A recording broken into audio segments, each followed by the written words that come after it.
Yeah. The internet still. Overly, we're good now. Look back. Hey, welcome in Sonic Master. Yeah, we're having internet problems today here. Yeah, I found it to Sonic showed up earlier and was like, all I see is a blue screen with the flashing camera icon, and then it just went. So it's like, yeah, it's Yeah, flatlined. unfortunately. Um, yeah, welcome in. Hope you're doing well. Hopefully my internet's good now. Fortunately, yeah. Now you can see this.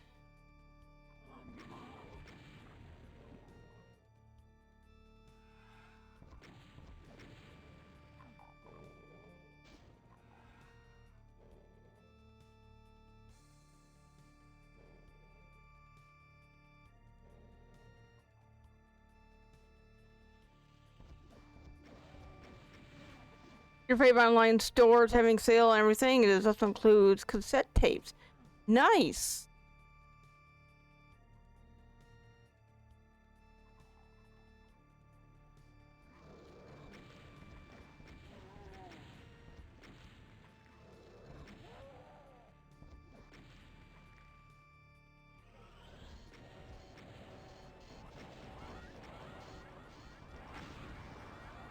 Don't need to choose. All right.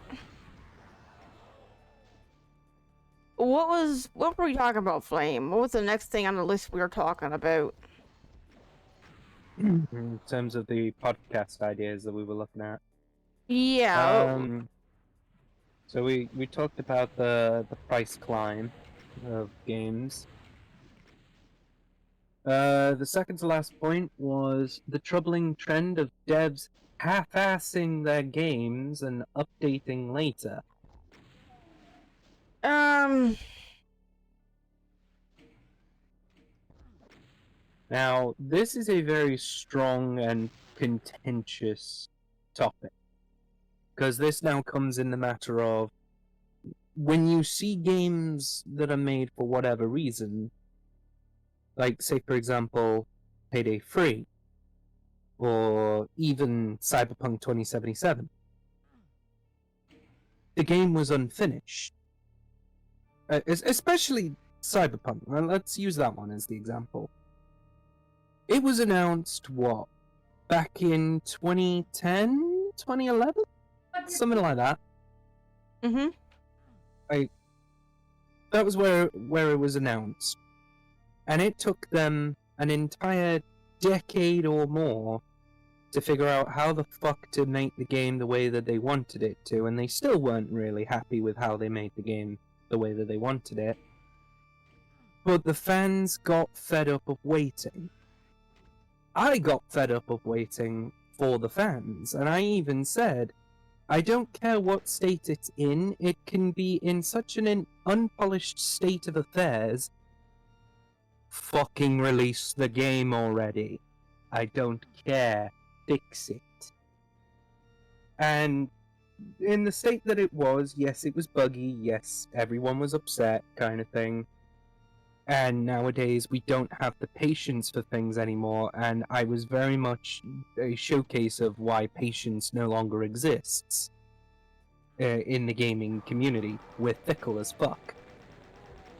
So I said to them, like, look, get the game out, don't care what state it's in, just get it out, make it playable, and people will play it. And even if it turns out it's a load of shit, like afterwards, like people will comment about that and then it will get patched. Now, when games are stuck in development hell, like Doom 2016 was, as well as Cyberpunk, I don't care at this point for delays, and if I'm told that we are having to delay for whatever reason, that now comes across as you clearly have no faith in the game in its current state of affairs, so either you cancel the game, i.e. stop working on it and do something else, and then come back to it later, but for the meantime, stop advertising it, or you carry on cracking on with the work and just update it post-launch. Because people will play it anyway, regardless of the state that it's in. Like, I think people remember the pre-patch state that it was in, where even if you set it to Twitch mode, where it would try to censor most of the sex scenes and stuff like that, and all the copyrighted music, if you had a male character, their todger still appeared out of their trousers. So it was kind of along the lines of, oh, wonderful, so we get to see what they're packing, kind of thing. Even though we had told it, we're on Twitch. We can't have that. And quite a few people, unfortunately, got the ban hammer because the game was bugged, but they still played it. Which is unfair on that streamer, honestly, but then again, the game's in a unpolished state, they should have waited. So there are moments where I'm like, I don't care how long I've got to wait, or so on and so forth, or what state it's in, just fucking release it. Other games where it's like, okay, there is good reason to wait, that's when I'm sort of there like, yeah, okay, fair, we wait. But when you've had to wait a decade and a half for a game to release, and there was no sign of it ever releasing, and yet they kept talking about it, they kept mentioning about it, they kept so on and so forth, promoting it. And there just seemed to be no end in sight of whether or not it was actually going to happen or not, until they finally released it, because the fans told them, for fuck's sake, just release the game already. And I'm sure even the devs will probably tell you we kind of released it out of spite because of how many people were complaining that the game was never going to release in time or was never going to release at all. So they probably released it in spite of people like myself. So games like that, it's like, you gotta think carefully, you gotta think very whatever kind of thing.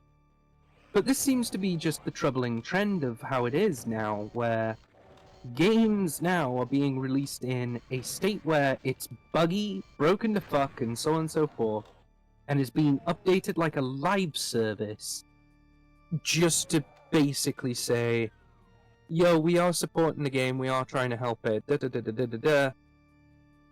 Then it's not doing anything, like, it doesn't do anything for me. So it pissed me off, like, with games like that.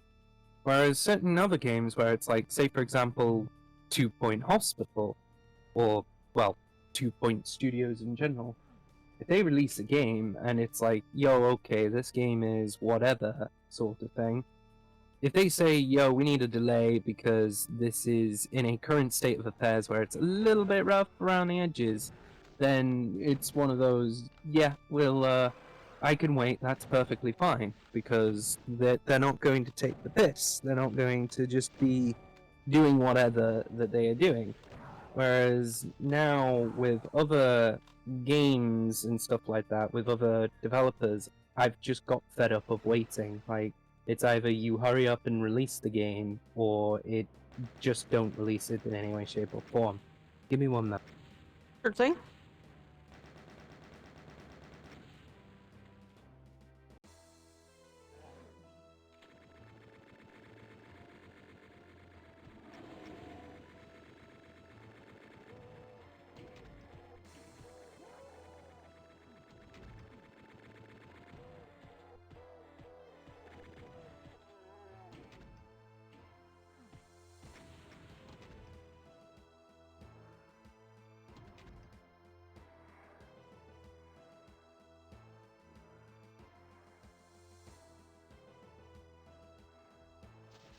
Right.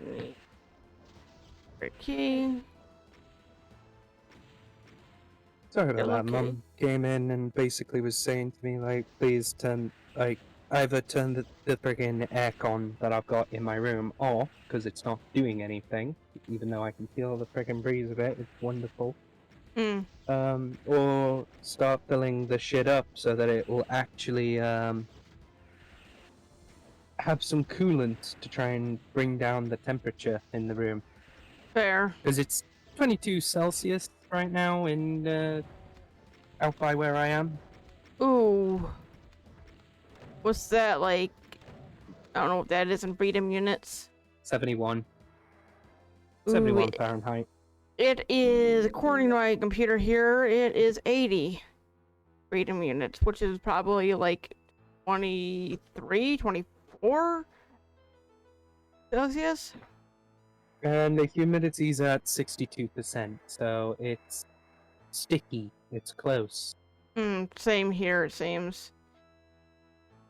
And my mother was essentially saying, like, the thing's not doing enough kind of thing. It's not blowing cold enough air. And it's like, I can feel it on my back. Like, it's doing something. Like, it may not seem like much, and apparently it's like, it's kicking off, like, nothing else. Like, it's stuffy in here. Like, it's stuffy in general. Like, everything feels awful. It's like that here, too. And I think, is that either your mother or roommate complaining about the fact that the TV is going tits up? Yep. Sure is. It's like, it's not going... Like, nothing's going to change unless they unplug and replug the router. Here, yeah. 1 second. Apparently she's unplugged the TV itself, but not the router.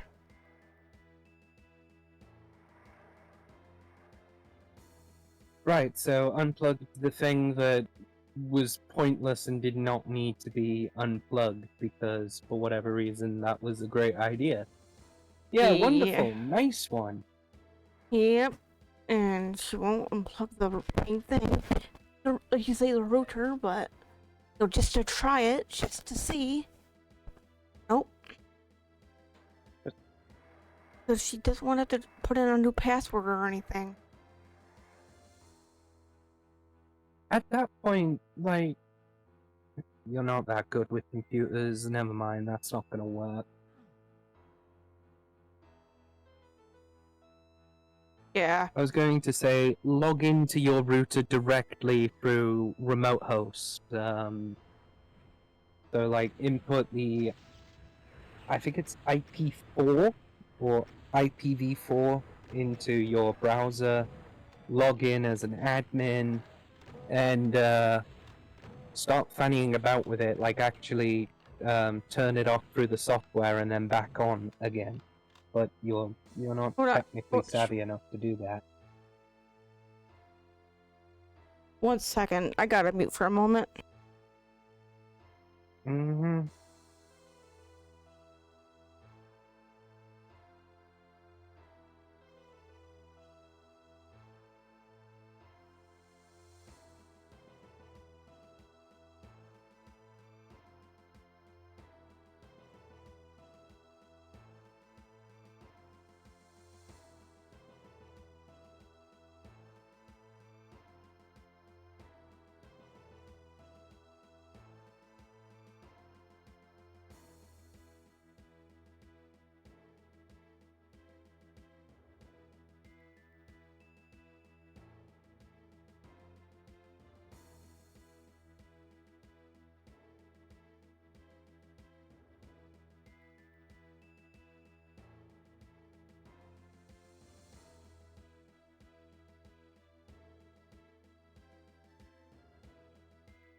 Okay, there we go.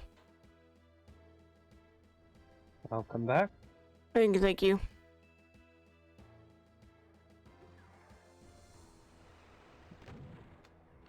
Animate 20 enemies, okay. One map is 29.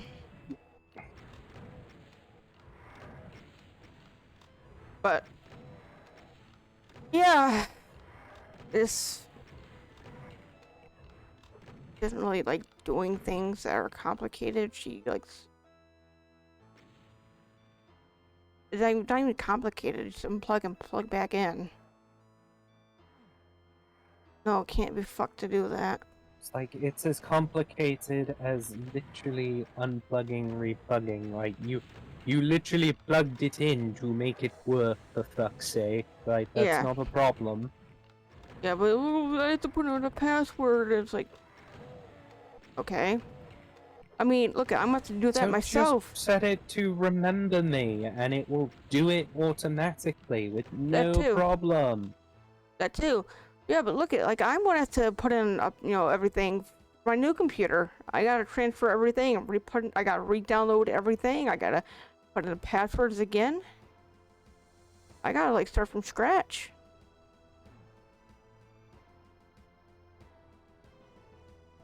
It's going to be tedious and annoying, and it is something I hate. I hate tedium and repetitiveness. You know, I do repeat myself a lot. I hate it, but whatever.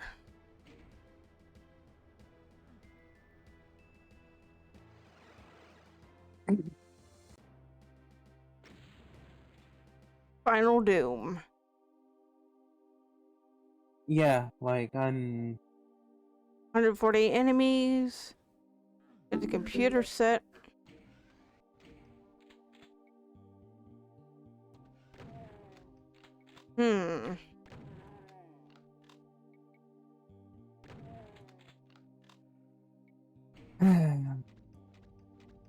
Oh, nice. It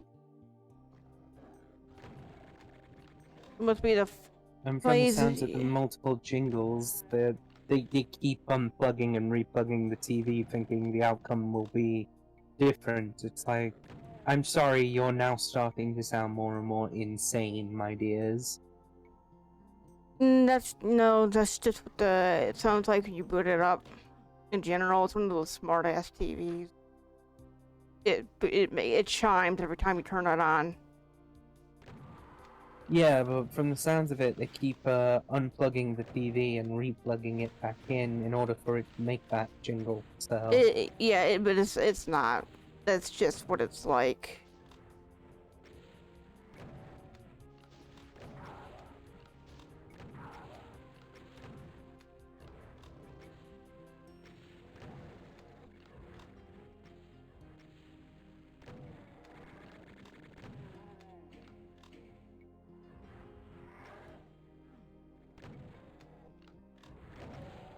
anyway, so yeah, that troubling trend kind of thing, like I find it a problem. I'm getting sick and tired of seeing devs do it. But it's at the point where we can't really do anything about it, and that seems to be the trajectory that we're going in, where people are just not releasing games that are finished.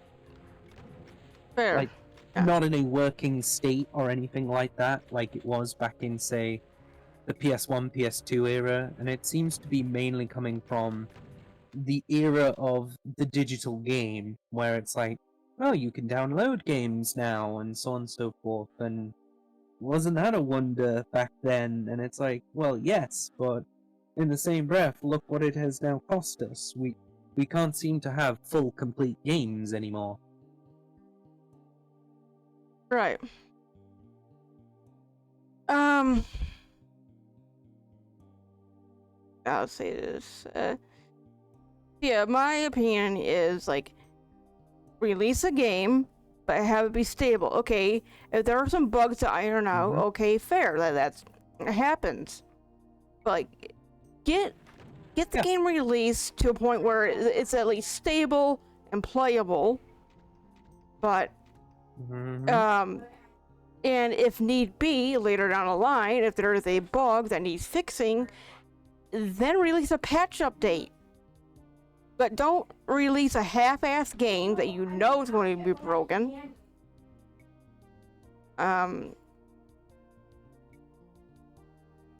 Like, so this is before the age of Steam that I know of or where it's at now, but like Sonic 06, Sonic the Hedgehog, that broken ass Yeah. game, was rushed. Of course, half the team was split between Sonic 06 and Sonic Secret Rings, whatever. The game, glitchy, horrible gameplay. Okay. They could have fixed it, but instead, they, for whatever reason, decided to focus and add in a 2-player game mode. And I find out years later, not only did they do that, there is actually DLC for the game, for an extra hard mode. Instead of getting the main game done, the main game itself, they instead focus on put their work into other things. So when you make a game, focus on the gameplay, the main story first. Then if you want multiplayer, add in multiplayer if you have time, add in DLC if you have time. Later. Exactly. And this was during the age. I mean, okay, I've always said whenever you're going, if you're going to do DLC, I've always had the opinion that DLC should always be released after the game is released. Like, don't plan ahead for it. Just, you thought of something cool. Wouldn't it be cool if we could do this? Okay, let's do it.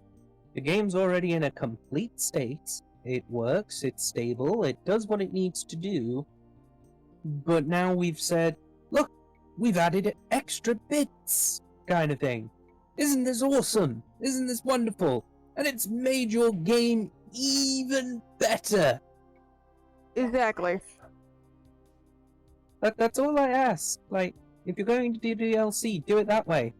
Don't, we completed the game, but then we proceeded to take a character or a faction or whatever part of the story, hawk that off, like literally take that chunk out, to then resell that as to basically say, if you want to play the complete and full experience of the game, buy this DLC. No, that's a cunt move. Don't do that. Like that sort of thing pisses me off. Exactly. And it's like, yeah, that's what pissed me off learning about like Sonic 06. Like Sonic 06 would have probably always been like a mediocre game to begin with, but if the game played like how it should have played, it probably would have been a lot better. It probably would have been one of the best Sonic games out there.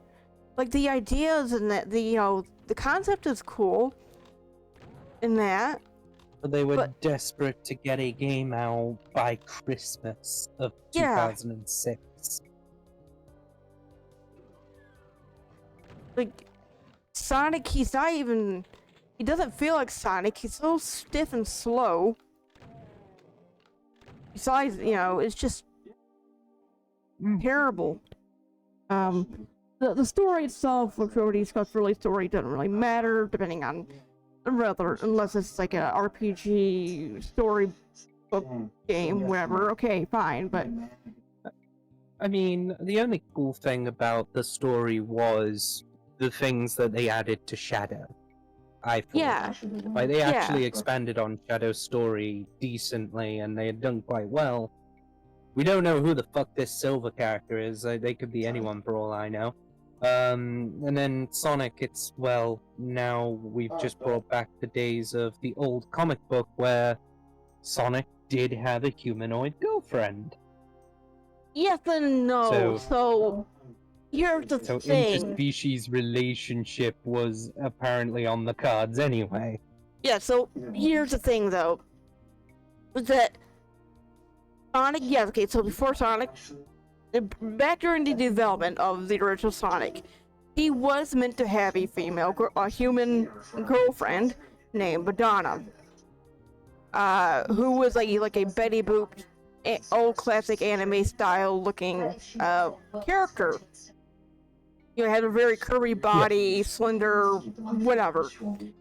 Yeah, that was a thing that was supposed to happen, but they scrapped it because it was seemed as inappropriate to the American audience.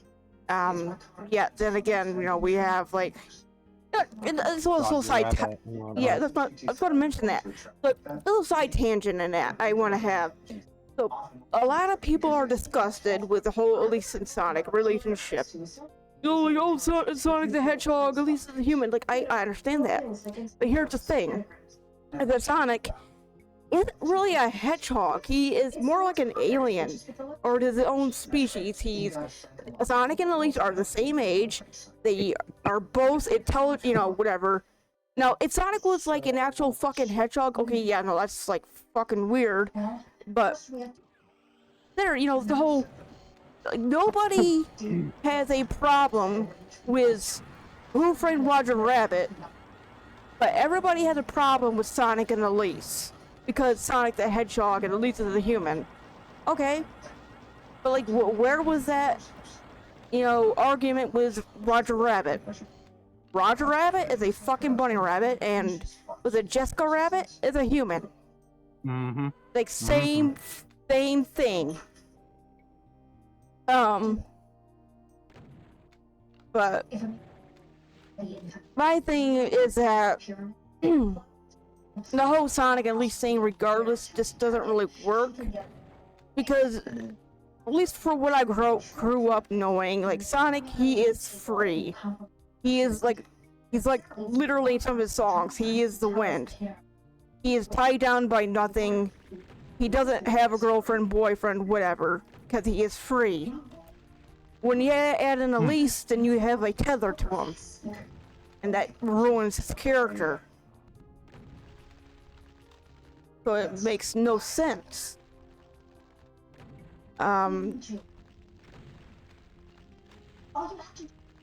It just doesn't really work. Okay. Yeah.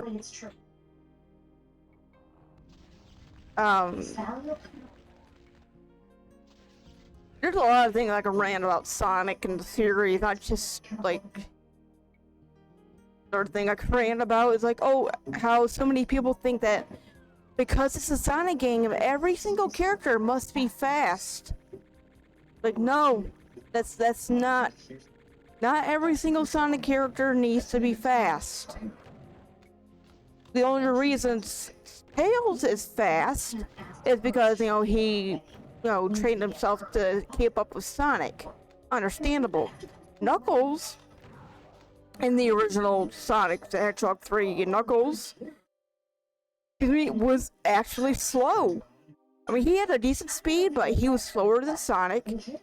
I believe he had a higher jump, I believe, and could glide. He had a higher jump and he could glide. Yeah. The thing is, Knuckles' character wasn't based on speed, his character was based on power. Knuckles didn't need to be fast. His whole purpose was to guard the Master Emerald. He didn't need to go around running around. The only thing that's fast about him is his fists. Yeah, that's it. But that's all that was needed. The character, Big the Cat, who is basically a side comedy character for the most part. Okay, Big the Cat is a big, fat purple cat who's lazy, lives out in the forest, loves to go fishing, loves the easy life, taking it easy, going, whatever. There is no need for Big the Cat to be fast. That goes completely against his character. Now, the only reason that, say for example in Sonic Heroes, if you play a speed character in the speed formation, everyone is moving at the speed of that character, and it was shown even in the Sonic Heroes show, intro, if you bothered to watch that fucking intro. Sonic will actually grab hold of Tails and Knuckles and allow them to run even faster than the speed of sound, in an effort to get them through some of the hardships. Yeah.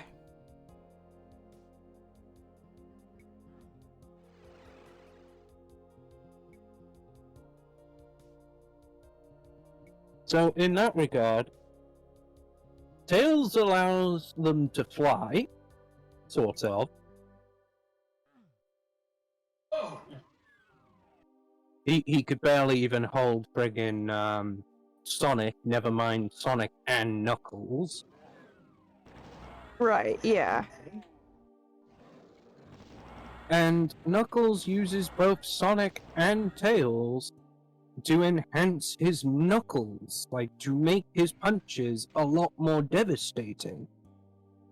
He's also used them as fireballs, and he's also used them along with his glide. Yes, a triangle jump, yes. So it's sort of along the lines of, when they're working together, they can use each other's powers, and that's why they can move as quickly as they do. So, like, if you're in speed formation, they're going to move as fast as Sonic will. If you're in fly formation, it's however fast Tails can carry the bunch of them. If you're in power formation, it's however fast Knuckles runs. And he runs significantly slower than Sonic does. Exactly. Yes, and Tails himself, like the fly characters run especially slow. They are the slowest of the bunch. Well, because, yeah, you Now, know, when he's on his own, after he's thrown them out with Thundershoot, he actually can move decently quick. It's only once they start, like, adding the guys back together after the Thundershoot, when they come back, that's when they're actually doing some damage, kind of thing, to his speed. exactly. His stamina is also a lot more... Like, he has a lot more stamina if he's the only one flying as well.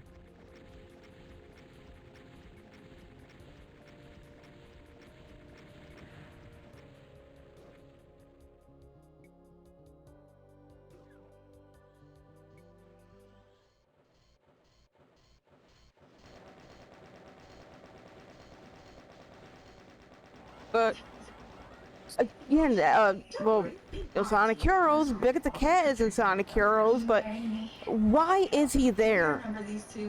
He doesn't. His story should have been done in Sonic Adventure. He got Froggy back. Go back to the forest and relax. That is all that is needed. Like, he does not need to be in Heroes. The only reason I can see that they got him back in Heroes was Froggy has yet again gone missing because he is friends with one of the chows that even Cream the Rabbit is having to look for. Yeah, Chocola. So it's sort of along the lines of, right, okay, we're looking for freaking Chocola, and then we're also having to deal with the fact that the friggin' the fact that he's there. And he's friends with Cream, and he's friends with well, he's friends with everyone, kind of thing. He's a goddamn hippie.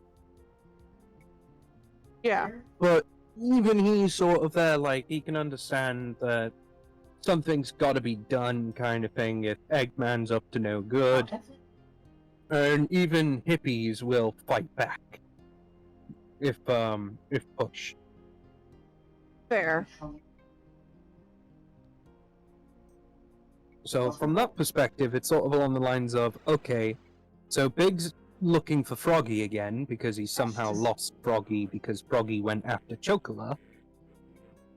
And basically those three are now doing whatever. Amy's just going for the adventure because she's chasing after Sonic. Because of course. But the thing with Amy is the fact that she's not fast like Sonic is. Now, she can get decently quick, but she's not fast enough to keep up with Sonic. She still loses out to Sonic. Exactly. If anything, she would have made a lot more sense in power formation because of her hammer. Exactly. But then you then have to question, well, where on earth do you get the speed formation for Team Rose? Just like, how many characters do you know that can move at the speed that Sonic or Shadow can reach?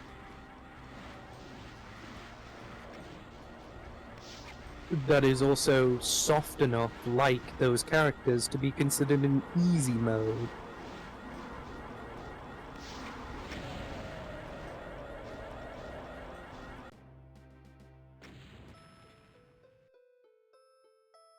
The wall Like, breaks. The world falls silent. On the edge of eternity lies salvation, yet the war's over, the end at high. But you awaken to find that peace be still, long past a moment's every will, allow you to find the world around you, and the war as a dream once had. It was all just a dream. The moments ease bring tears to comfort. A street side world of reflections surround you, and the world itself a peace to be had. Interesting. Alright, now, see. Change map. 31? But yeah, like, who would fit Team Rose in terms of, like, the speed formation character? Because, like, they were desperate to get, like, an easy, a medium, and a hard difficulty. So it was like, Team Rose was meant to be the easy mode, which is why you have to play the friggin' tutorial at the beginning whenever you play Rose. If you go straight for Team Sonic, that's normal. Team Dark is hard mode. And then Chaotix is literally the game mode that is supposed to be,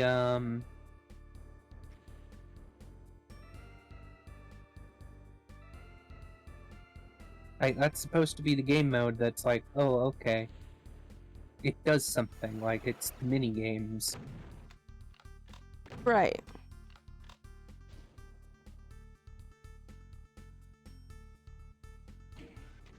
But yeah, like, who would fit the speed formation? Because, like, fly formation is obviously Cream, because her ears are big enough that she can fly. Big makes no sense, really. They just put him in because of the fact that they probably were having the same problem that we're having, where it's like, who the hell did you put in Team Rose that could basically offset the power formation if you can't have Amy be power? Yeah, I'm trying to think of a character that they had. Who does he? I mean, one thing they could have done, I guess, as they always do, or not always, but whatever, is add in, just make up a new character altogether, but whatever. I mean, I would have been fine if they went back to the old characters, like, why not Sally Acorn or something like that? Well, the thing is that Sally never really appeared. Yes and no. She made a cameo in like Sonic Spinball, but Sally herself never actually appeared in any of the games. She was just there as, like, the Saturday morning cartoon. Yes. The one Saturday morning cartoon that was actually insanely dark. Yeah. Like, that had no right to show up on Saturday morning for kids to watch, with how dark that was. Oh, yeah. And yet it did.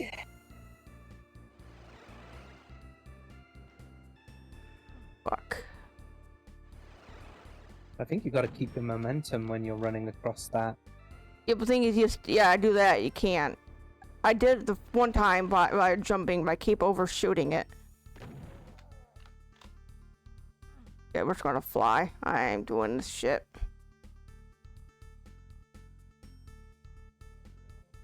I think this is sort of it. I think it's mainly done by strafe jumping that you have to do, not like Prob. actual jump, but Yeah, yeah. literally the strafe off to the corner kind of thing and do it that way. Yeah, but I can't be fucked to do that.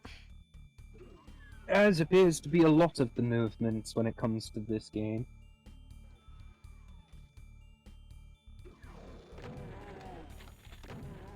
But yeah,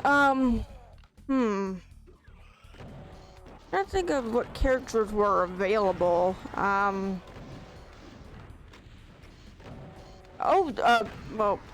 maybe for a power character, just maybe, they could have Bark the Polar Bear from Sonic Championships or Sonic the Fighters if you were in the US. There was Bark the Polar Bear, but Bark the Polar Bear, at least in the comics, was added to a team with Being the Dynamite and Being the Sniper, aka Knack the Weasel, as Team Hooligans. But yeah, but game world wise, yeah, I guess he could have had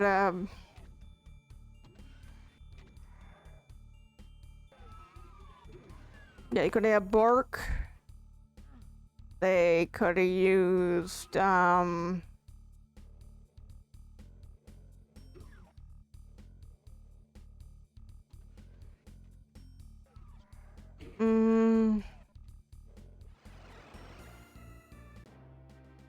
are you shitting me? That was the map? Okay. Well done. Change map 32. Deadlock. Alright, this should be the last map of this. 44 enemies. Let's see what it's like.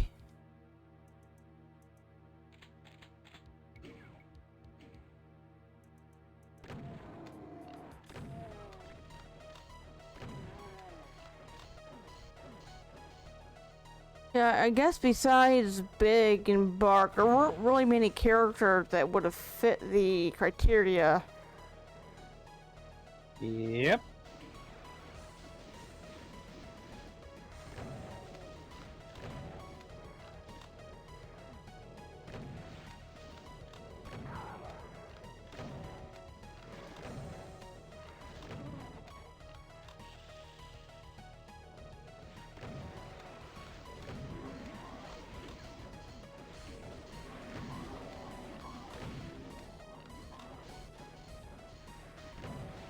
Like, there just wasn't all that many characters, so it's like, oh, okay, well, what's the plan?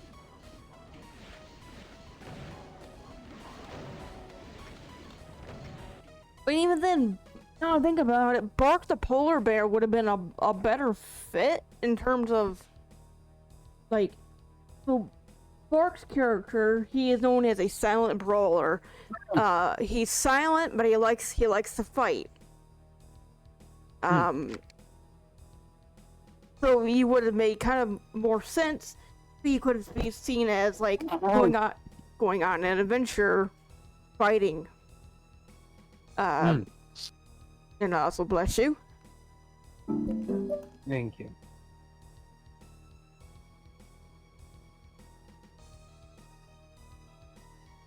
But then again, in terms of like Amy and Cream, personality-wise, Big fits personality-wise.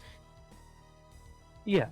Well, Bark never speaks. His only appearance is in Sonic Championships.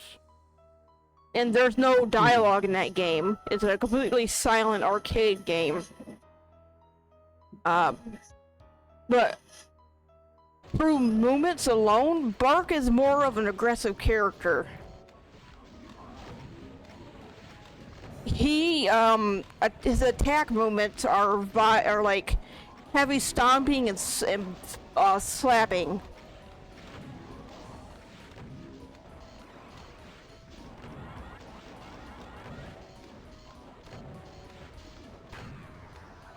he's more like a neutral. He's more neutral, if anything.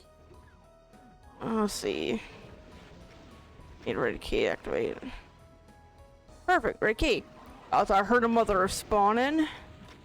I don't see the mother, but...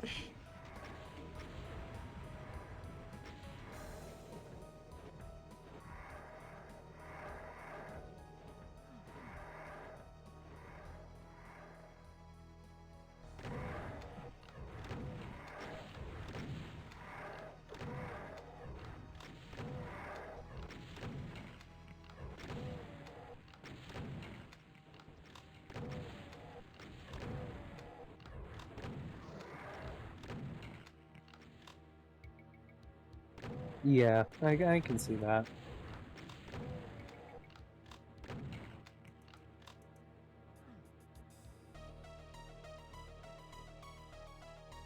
Let's see. Oh, see, that's where the mother is. Alright.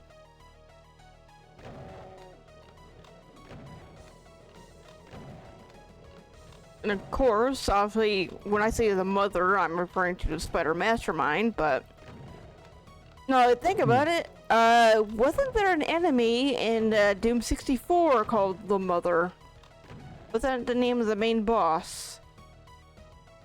I believe so, and it was a spider mastermind, because it was meant to be the sort of main woman that was all attached to the cult and whatnot.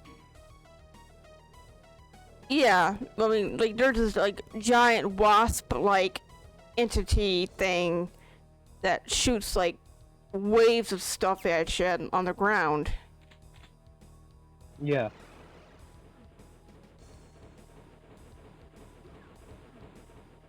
Okay. I'm missing something here. I need to bring that down somehow.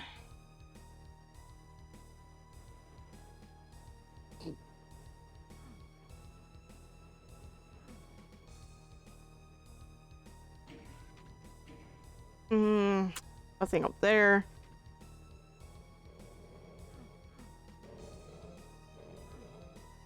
Yellow key. Need a yellow key somehow. Okay, not seeing any switches though.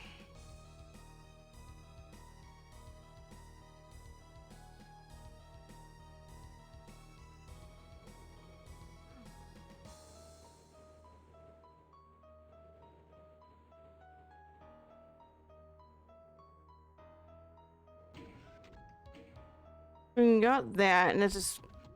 Yeah, there's nothing to do there.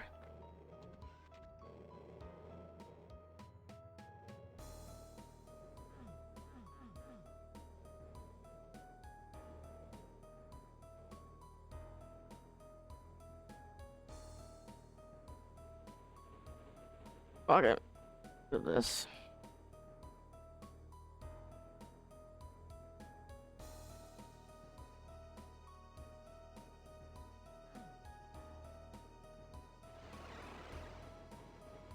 Right, I don't care. IDKFA, interesting concept and all that. I'm not dealing with it. See.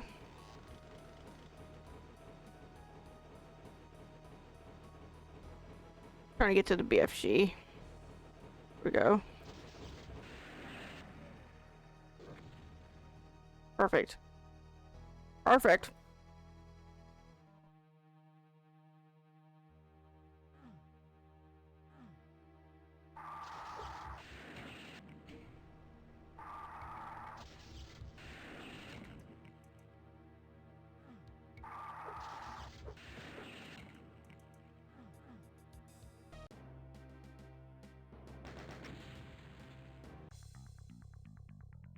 Okay, let's do it one more time to check. Change map. Map 33.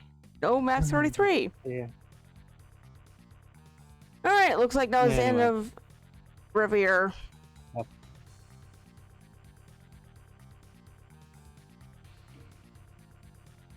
Oh, what's up? Oh, I was gonna say, I was gonna carry on with the last points of, Oh, right. Okay.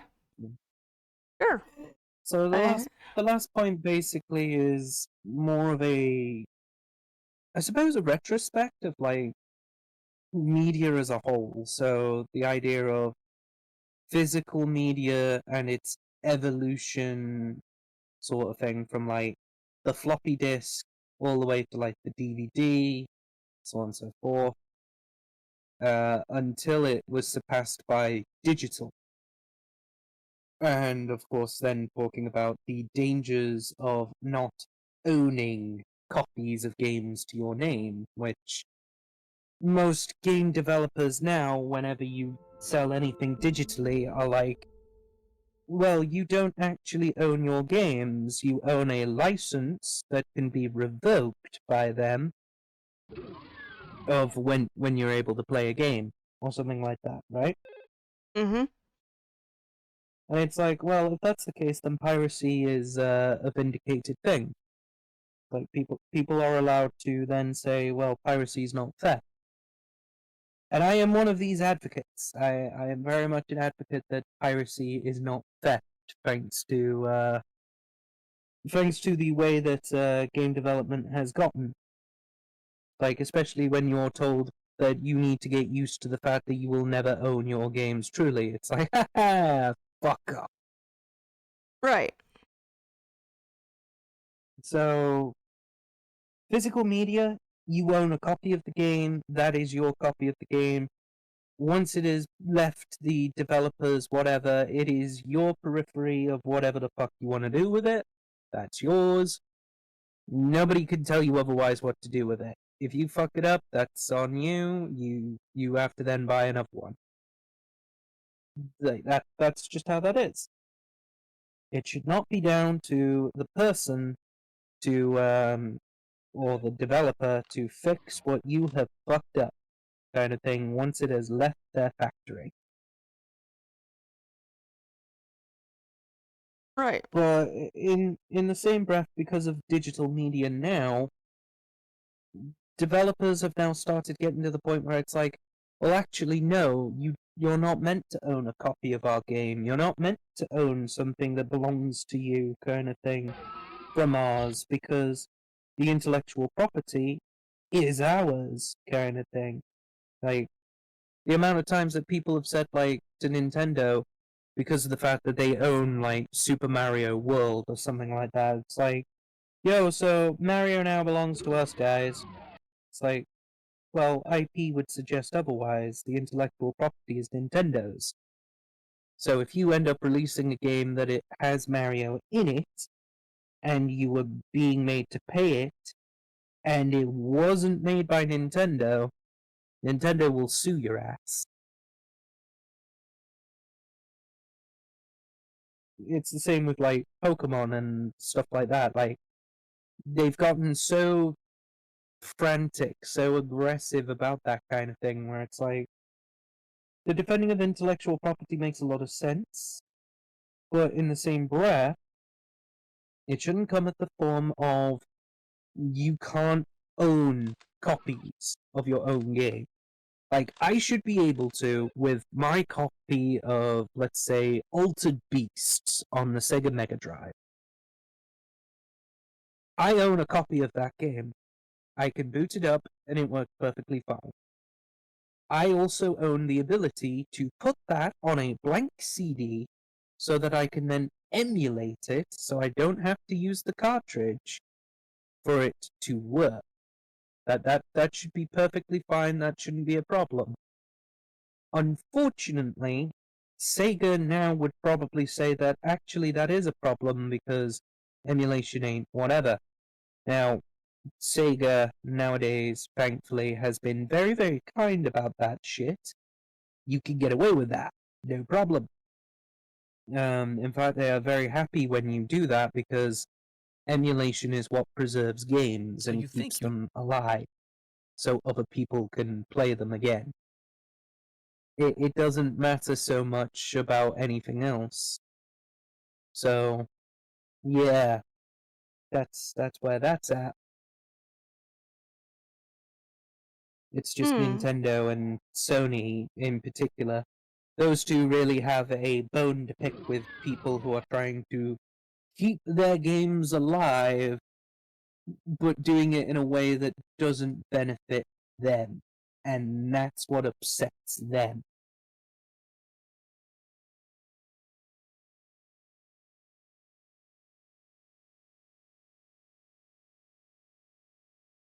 Yeah, I think whether or not you buy a game digitally or physically, if you buy the game, that game is yours. That particular file or CD, disc, whatever, card is yours.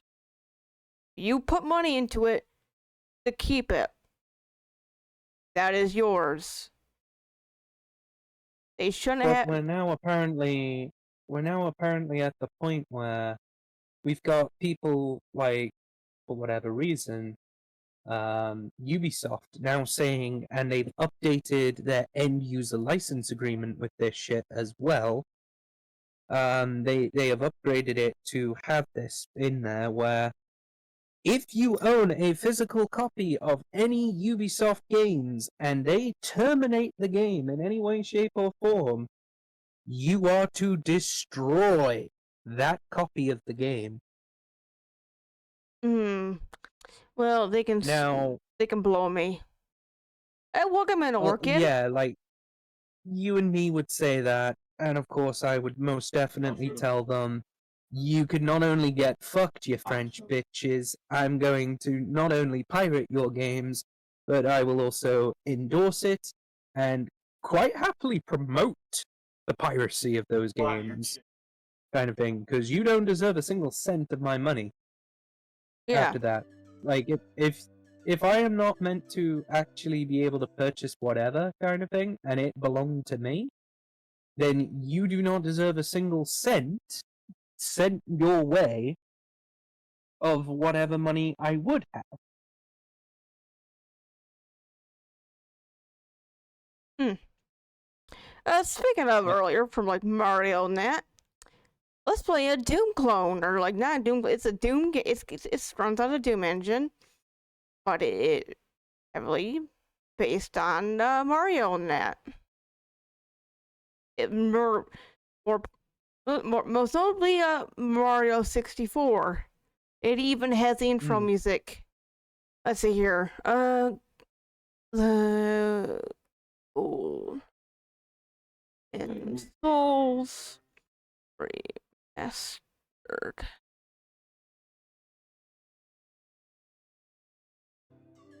It tells her the play story intro. Goes easy mode. Hey, what's up, Orchid? Welcome in. You fell asleep. Just gotten food. Been given food. Going to get a drink. You're just tired, you think? Fair. I hope you feel better soon, Orchid. Yes, indeed. I'm just sort of rambling like an old man, going whatever the hell things are doing. It's like, yo, I wish I could actually just keep things the way that they are. They belong to me. This is a story about our hero Doom Guy. A long, long time ago.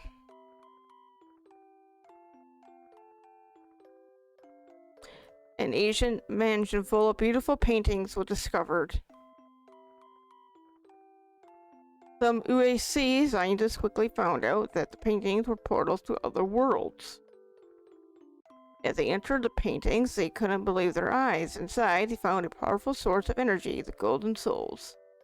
Everything was perfect until the monsters arrived. Well, David is fed up with the brain being bare. And inside the paintings, they stole all the golden souls the scientists collected. The monsters wanted to use the souls to destroy our world.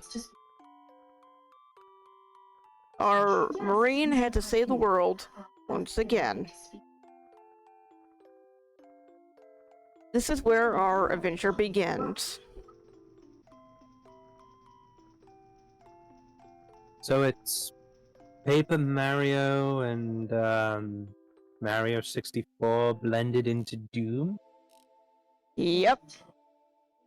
Let me see here. I'm putting God mode on. I really. You know what? Fuck it. We're gonna try it without God mode for right now. Honestly, just roll your socks up and get on with it. Fair. Yeah, it starts out like Mario 64. You're out in the, you know. It even has like, yeah. Oh, did we emerge out of a pipe? I guess. Nope, we just emerged out of the ground. We just spawned in from the ground. Like a Okay. hub. Oh, hey, we've got a revolver! Holy! Yeah, you need 12 big coins to unlock this area. So man's out here packing a fucking big iron on his hip. Need 4 golden souls. Alright. Item shop. Okay, so it's a shop place, so like Strife. That's cool.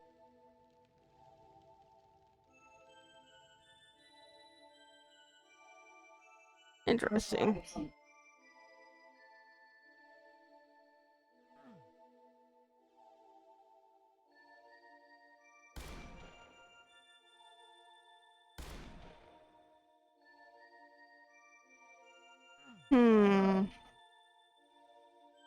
Sure where to go.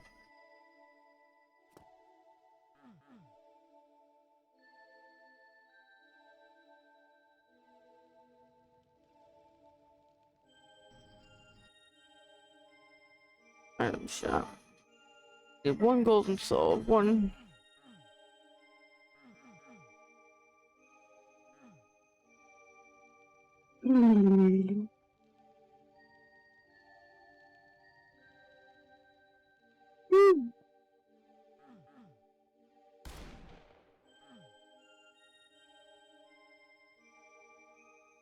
It'll be an ad in 1 minute.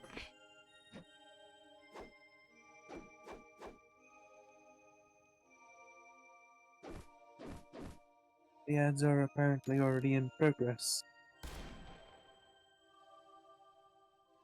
Oh. There we are. Oh, in the game there's a reload thing. Okay. Picked up a coin. Oh, okay. Alright, so you go through the pictures. Oh, okay. Yeah, just like Super Mario. Super Mario 64, I believe. Yep.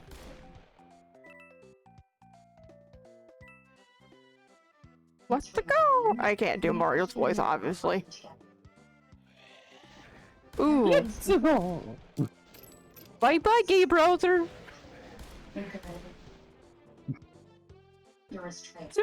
Gay Bowser.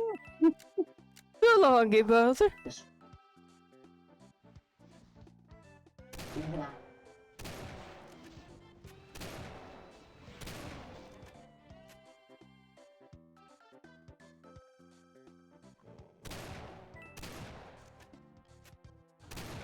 But yeah, we were mentioning earlier about like, you know, engines and that. Like, well, here, this is a Doom engine. This was made using the engine that made Doom.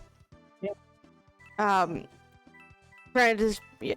And there's other things you can do. You know, there are, as I mentioned a minute ago, Strife used the Doom engine. If you want to make like an RPG-based game, you can do that. Again, Strife, I believe had a shop method or shop mechanic, where if you wanted to buy items, weapons, health, and all that, you can go to a certain NPC and buy them. Like there's a lot of stuff that the Doom engine can do. It's a big coin up there. And it took a surprising amount to figure that out from dedicated people. Yeah. And the thing is that Strife came out back in the 90s, I believe. Like, 96? Mm-hmm. Like,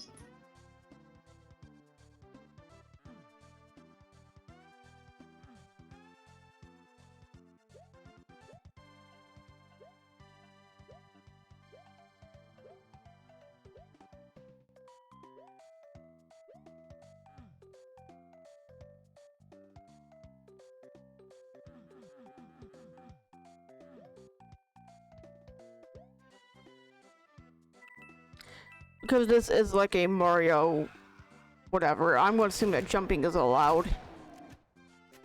Yeah, I would imagine so, yeah.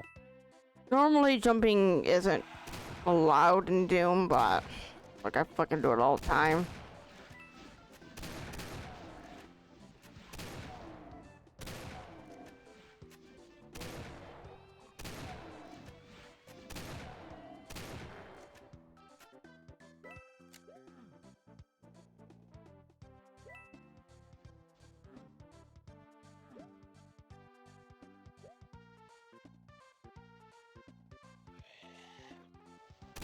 Ooh, what was that? Oh, must be the flower. We got some custom enemies. We got obviously the traditional imp and cackle demon. We also have the new flower thing.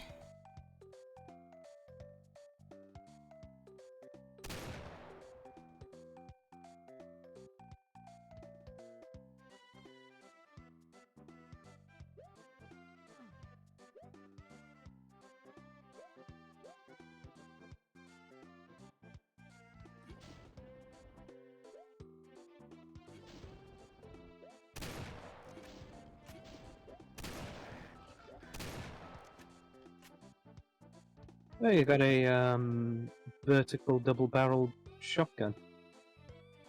Yep. Isn't that type of shotgun usually used by hunters? I believe so, yeah. I mean, I know they also use the horizontal break action one as well, but I think for the most part they tend to go with the upper under kind of barrel style for the most part.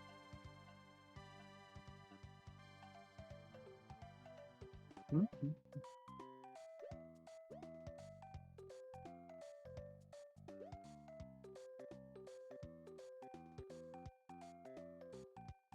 Hmm.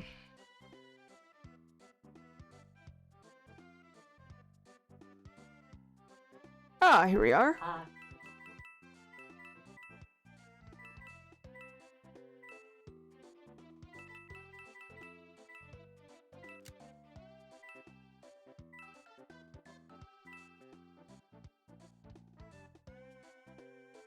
The door's locked, you can't get out.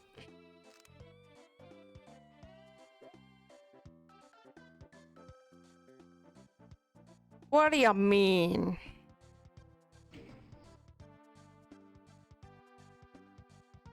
Right, we did that.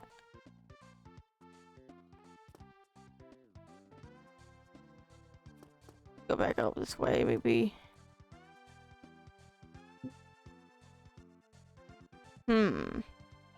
So there's that big coin.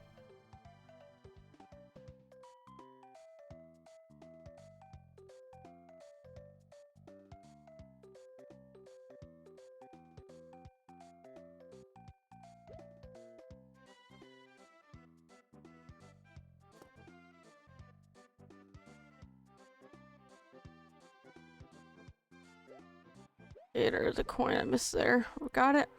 Oh, here we are. Oh man, these guys are packing a punch.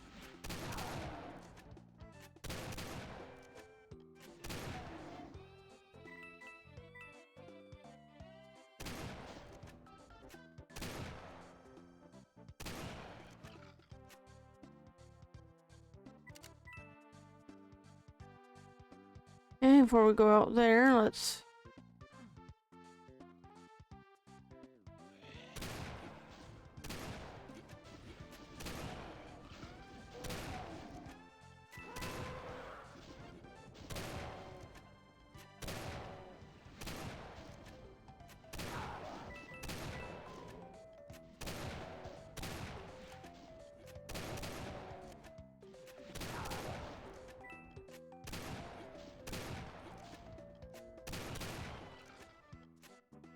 No, luckily, Big Mac Dave has played this, so if I need a guide, I can just go resort to his playthrough of this.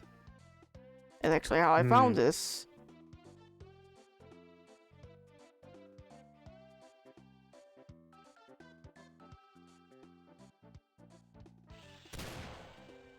Oh, okay. Must be a golden soul. The cackle demon. I see. I'm guessing.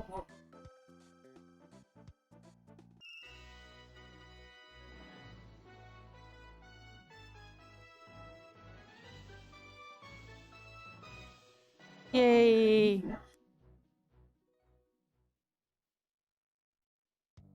I have a feeling that this is gonna have a lot of backtracking. Yep, and it's But no, probably going to have a whole bunch of you going into other things as well. yeah.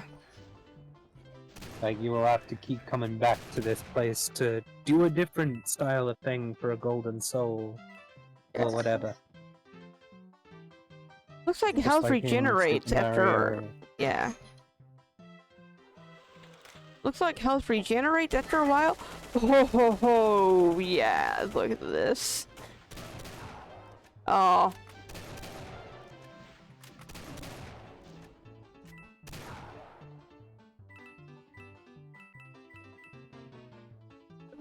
I knew it. What was the name? Alex Jones was right. The water turned to look at the water. It turned to freaking the fucking frogs gay or however he said it. Look at that. I don't want to be drinking the water. That turned the frogs freaking gay. I don't want to do that. Ah. Also, what am I doing with this AK in my hand? Like, oh. It's like, what am I doing with this commie rifle? What the hell? You know, we're from upon in God mode. This is. I'm doing fine. I just. Yeah. Don't trust it? Or... I don't know. I'm just. Fuck it. We'll turn it off.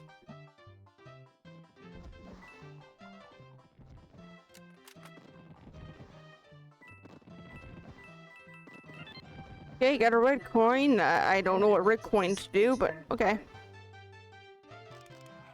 I'm guessing they do whatever they did in Mario. And again, I don't know what they do. I never played Mario 64.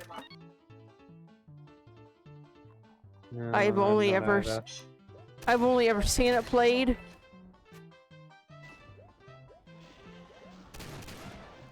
Whoa. Gameplay is What's like wrong? I jump and it's like extra high. I wonder if it has anything to do with the red coins and maybe they make me jump higher? Either And that, or it might be gravity kind of Make thing, sure. like up the land. yeah. I'm gonna put on God. We're not gonna deal with that. I don't care.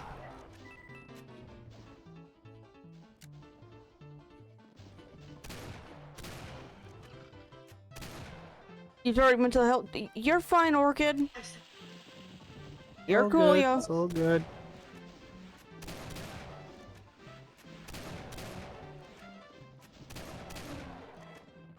I know cherry picking and all that shit, but I do make more of an exception if you're a buddy of mine. But if you're some rando, then it's like, fuck off. Like, I'm sorry, I don't know you. I can't really help. Or, I mean, I can't really help you, whatever. But it's like, I will at least listen.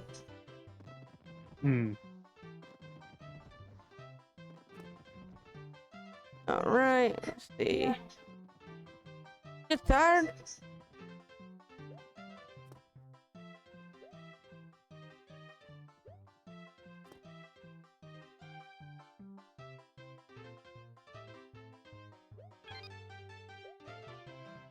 All right, get that red coin. I see there's a big coin over that way.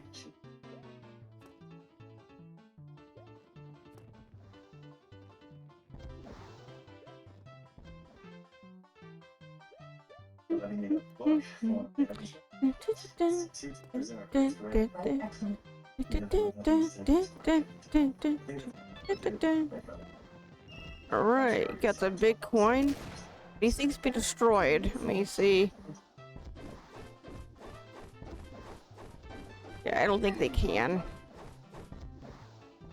I have a feeling if you end up falling off the edges of the things that you're not supposed to, it will count as a death and kick you back out onto the into the gallery. Fair. Probably. I think that's how that works. It worked like that in what's the face? The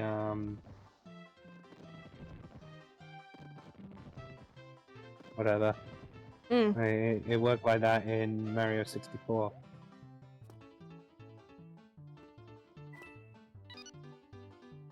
It's fine. You're just being brain. You need to write, but you can't. You need to write, but you feel like you can't.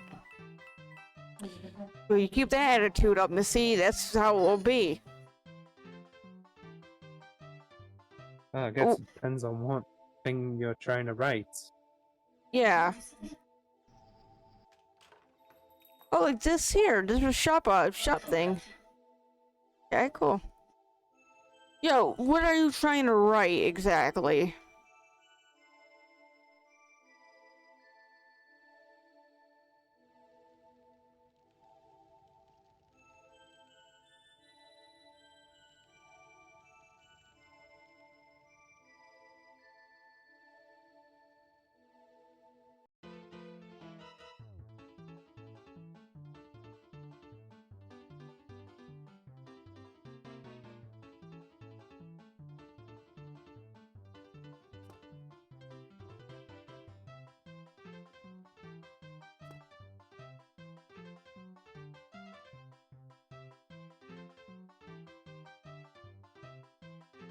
I don't think I'm to go down here.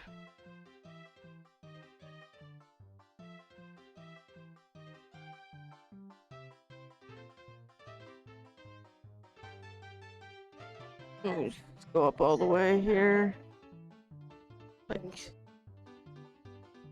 yeah, I can't even go onto the sides there.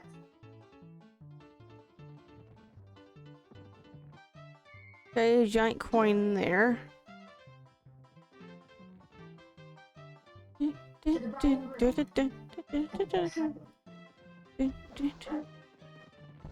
We're gonna fly around out here. Like, okay.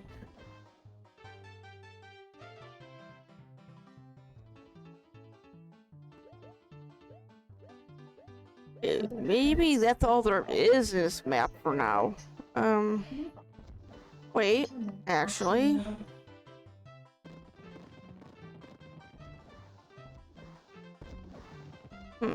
There is that rainbow thing there. There's that pathway over there.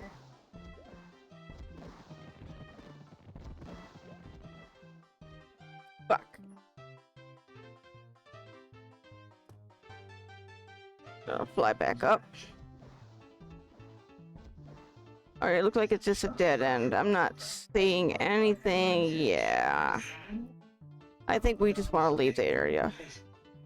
Grab the red coin. You collected a red coin. A golden soul has appeared somewhere in the map. Oh! Alright. So I'm guessing there's a golden soul. Okay, so okay. So 8 red coins equals 1 golden soul. But now we gotta go and find said golden soul.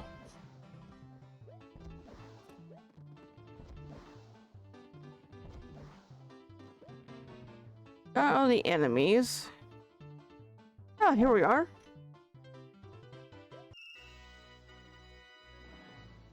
Yay!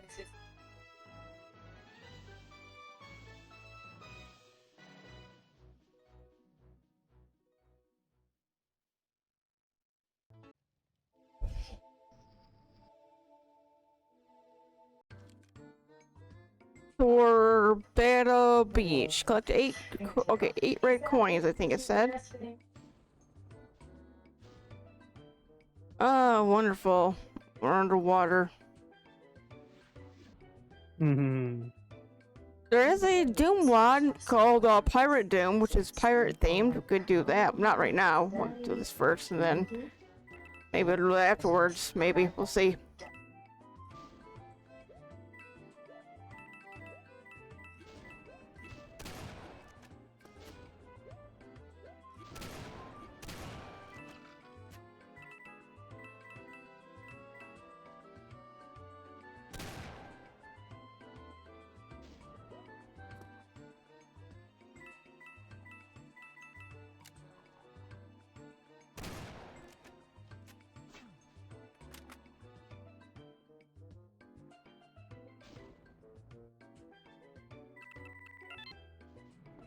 Right, let's see, it's over here.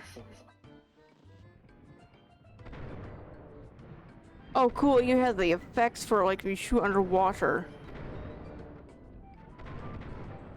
Like, everything's all muffled. Oh, right, yeah.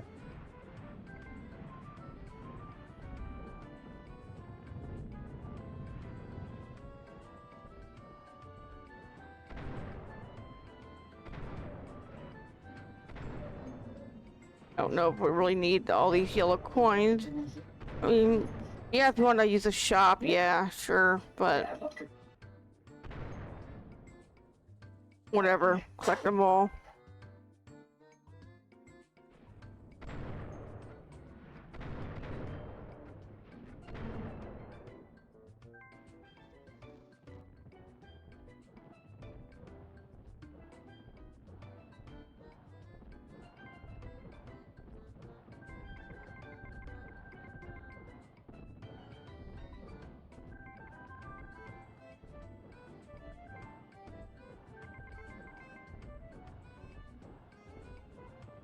Yeah, I'm trying to think.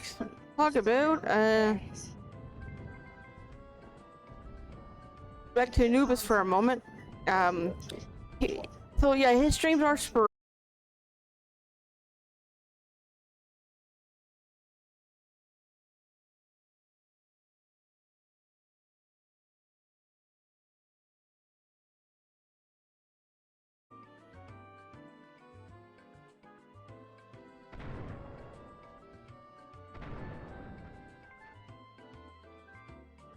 Coins should not float, they should sink, but alright.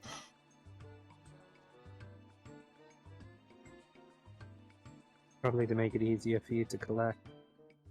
Fair.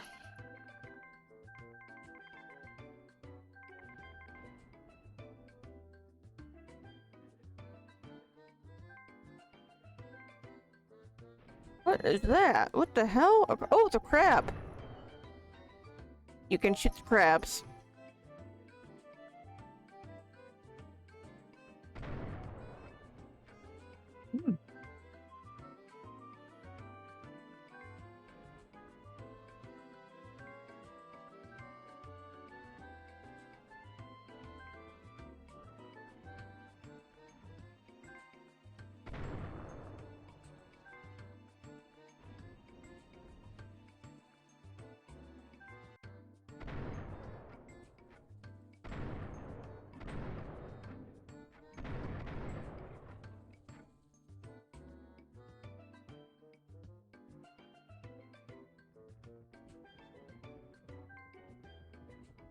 Was there any other points on that list? No, that was the last one.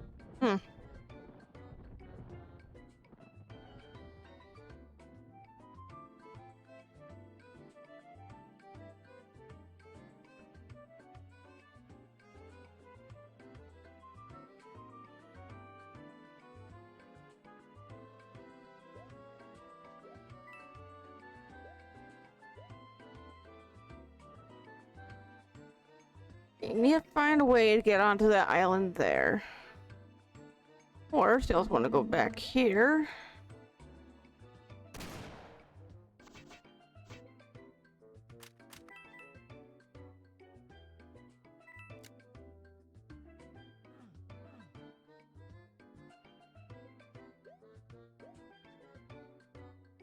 Okay, so crouching is a thing.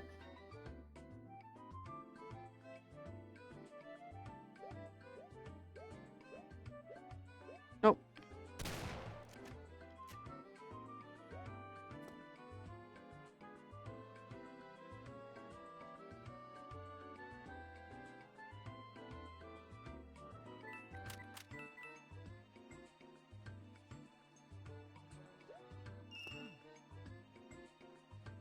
Perfect. Okay.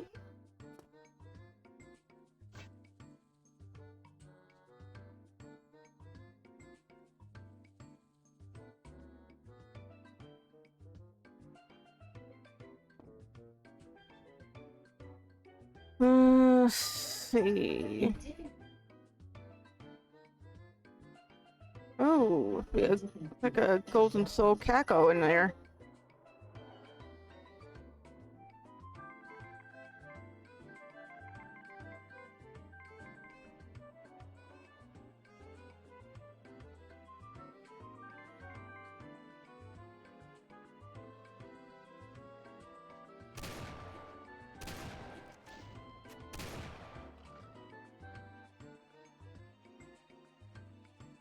When were you thinking of doing a podcast thing? I haven't set a date for it, and I haven't really set anything up for it at all. Hmm.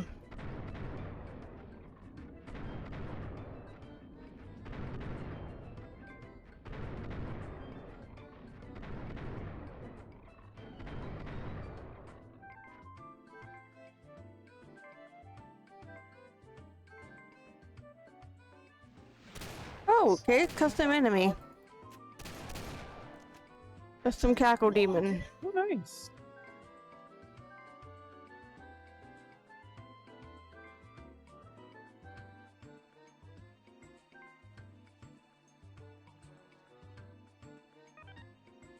Alright, that's the third red coin. Hmm.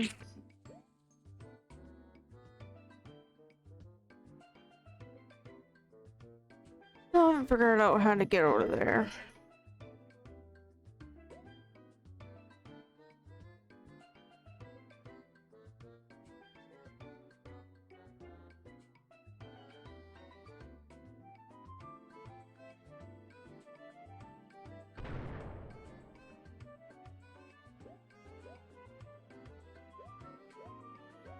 What'd you have for lunch?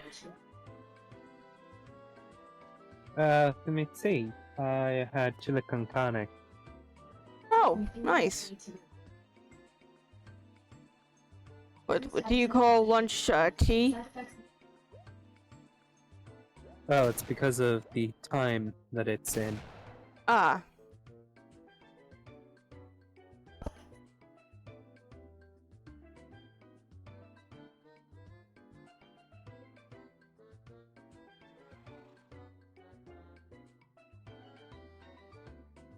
Hmm.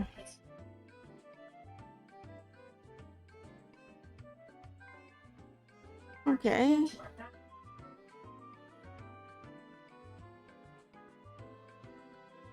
Coins over this way. Oh, okay. There's something under there. First, pick up all these coins. Oh, they're leading me somewhere.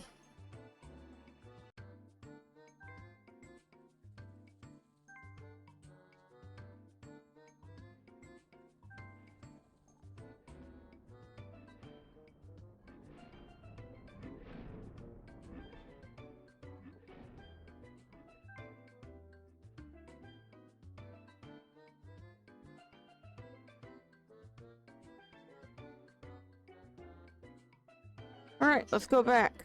And let's see.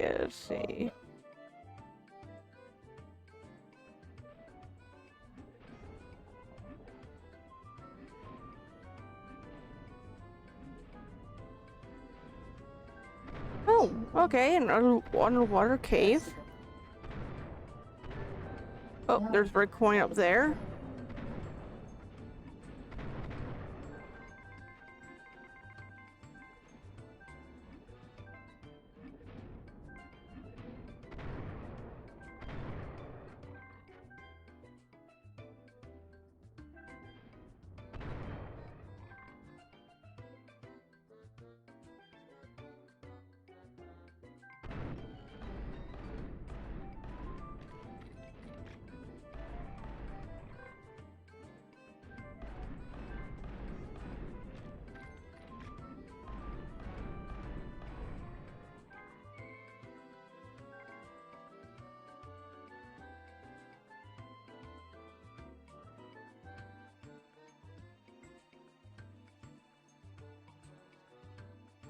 Alright, not where I wanted to go, but hey, good thing I seen it.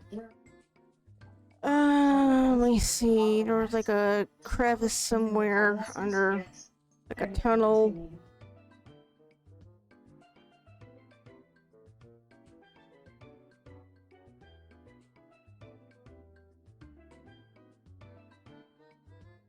Oh, here we are.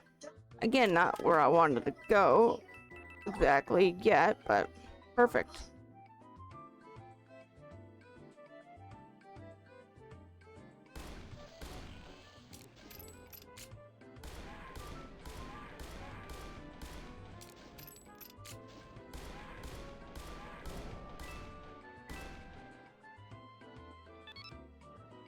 Alright, need 3 more coins. Oh no! God! I got crabs! Crabs are following me!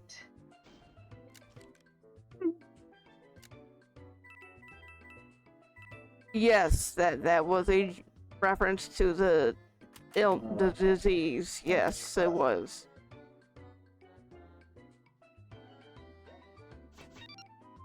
Alright, 6 coins. Need 2 more.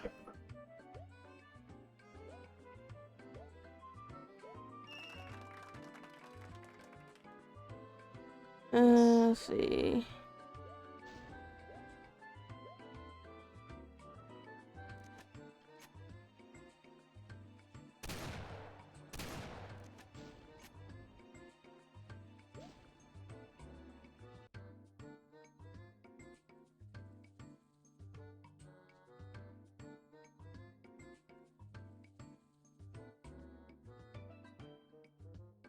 Here we are, is what I'm thinking.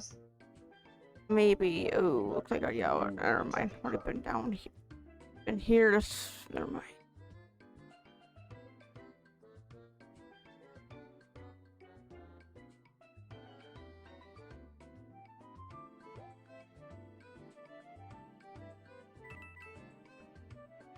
Some other like video ideas I had were for things you and I could do, like difference between like the US and Britain, England and that. Would you be up to it? Let's look up some things and that. Well, it was initially designed with the aspect of I wanted to focus the main part of the podcast overall in games as a whole and media as a whole. Yeah. I'm just talking for my channel in particular. That's short form videos. Nothing to do with the podcast. Yeah, Like we already that's fine. Yeah, so like, you know, we already did the accent tag. Other things we can do is like we already discussed it before. You know, why doesn't the UK have like a lot of dryers for like clothing and that? And you said just because it's seen as a fire hazard. Yeah. Which is very much the case because most of us don't clean out the quote-unquote dryer lint, and therefore because of that, and because of the fact that that thing, its whole purpose is literally to heat the clothing till they're dry. It's like, right, okay, so because of the fabric and whatever that is being dried in the tumbler, it's like, right, okay, that is going to basically set a light and burn the house down.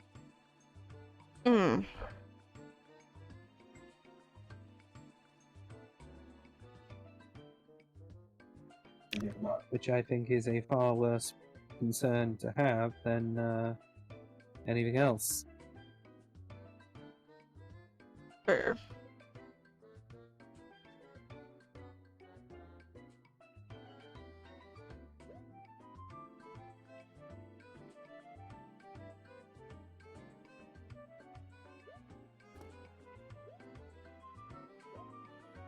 No, obviously we do have a dryer and a washer in the house, and yeah, it does have to be a lint collector thing that we clean out. But even then, like, just personally, I've never heard of a drying machine catching on fire. Like, that is not something I have ever heard of. It's happened more often than you'd imagine.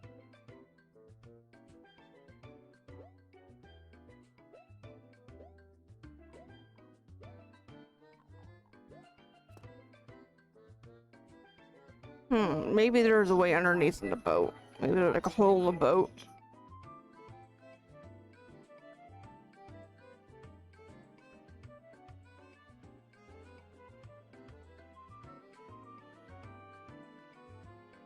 Yep, here we are. Here's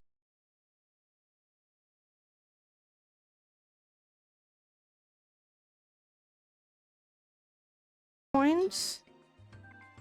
Must be this game equivalent to the rocket launcher. Let me see what it's called. The portable cannon. Alright, so I'm missing one coin somewhere.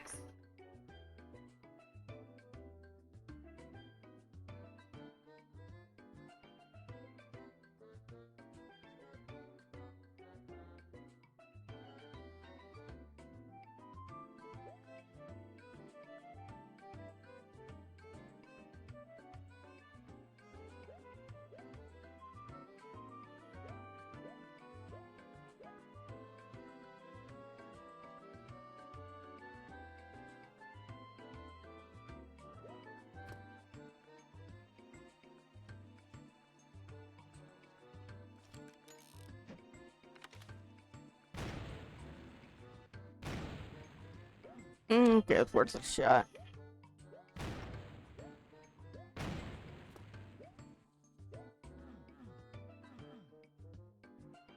Fuck this. First one, no clip it here on this thing.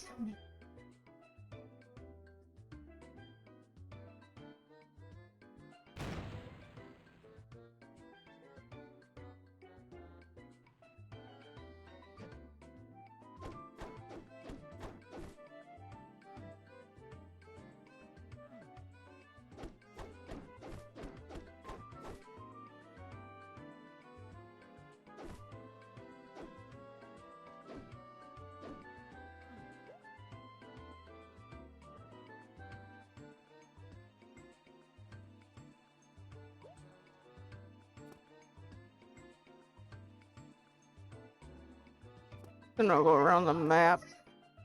Find anything.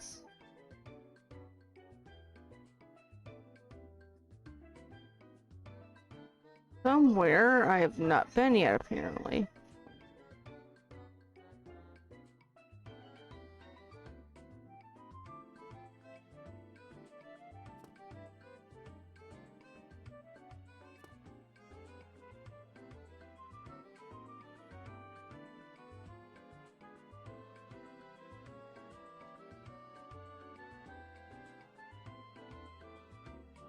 Maybe somewhere in the water.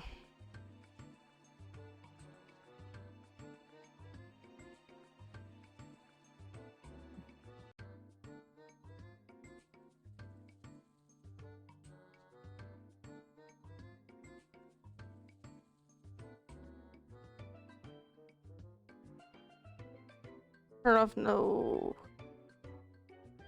clip. Or put on fly.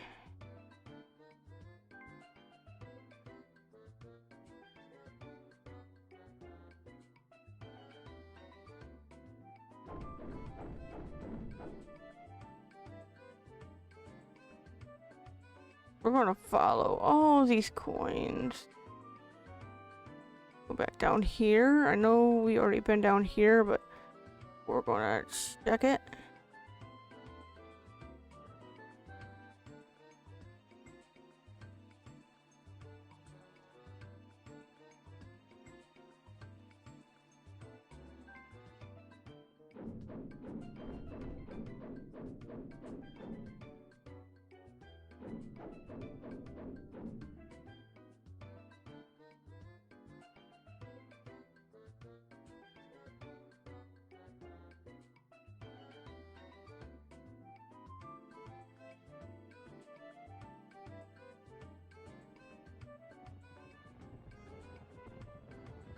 You know what?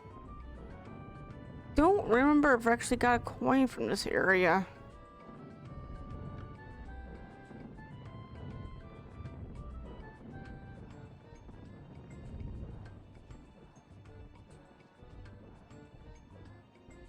There we go. I did not.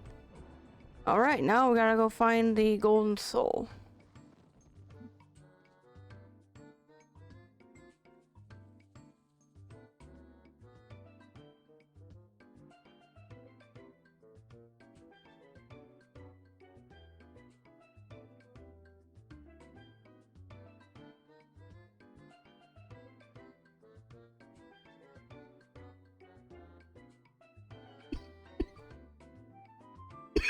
Hmm.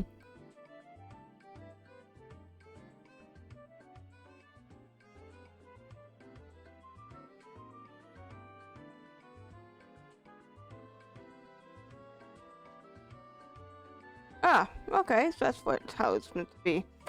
You would collect all the red coins. This would open up. You go in here, grab the soul, and yay.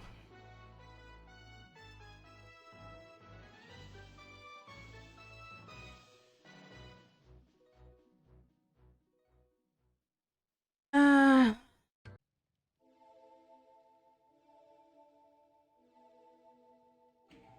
going to see. Save the game. See, call it golden. Because actually I haven't saved yet. Souls. Save map. 4?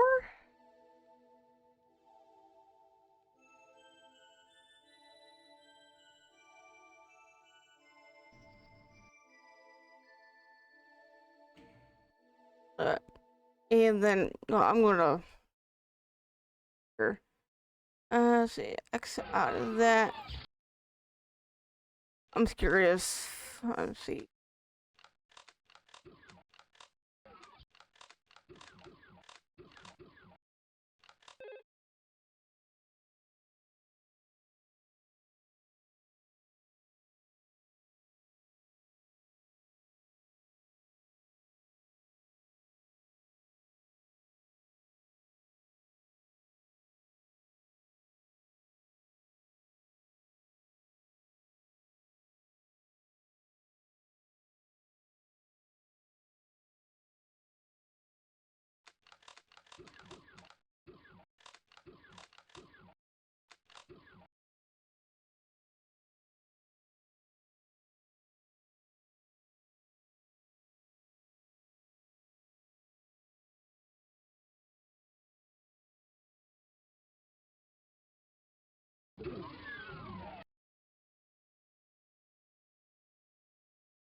That's quite an interesting quote from Sir Winston Churchill. I don't remember that being a quote from him.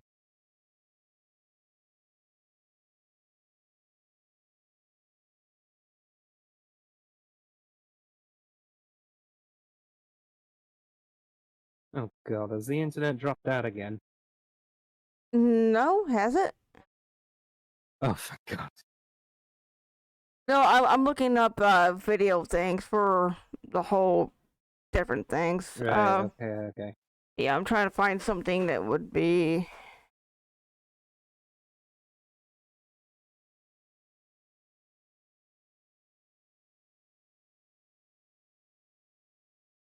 Uh,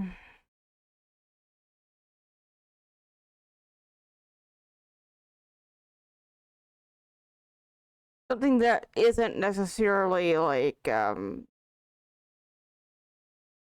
political in that.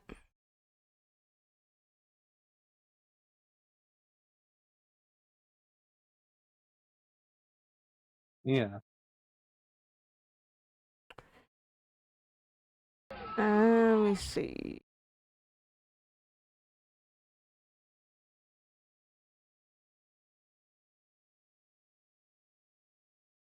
Fuck it. We did like a Tumblr shit thing the other whatever.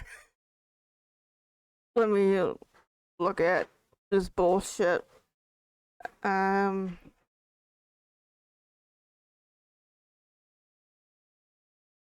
What we call this?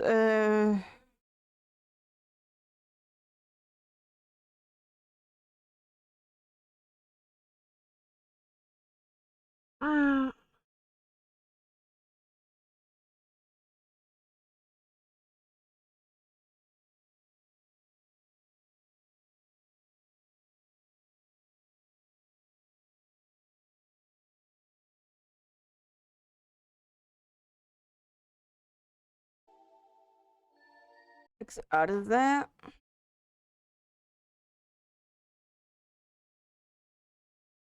And we're gonna say paste on that.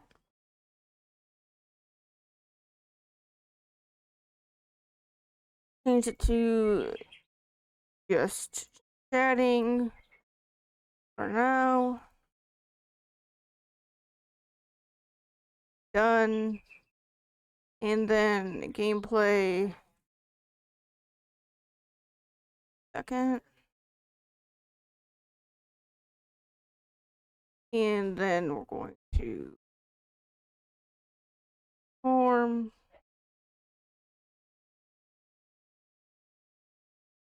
And don't want it that much.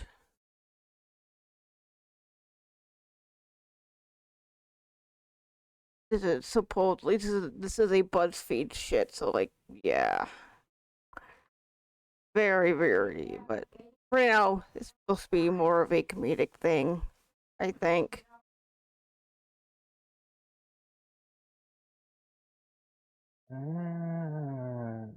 Okay. So that's who it's from. Bramley Heminger.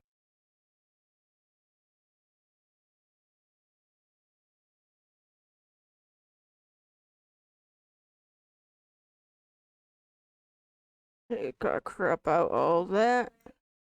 Oh no, wait, what? 0 on that. Maybe 30.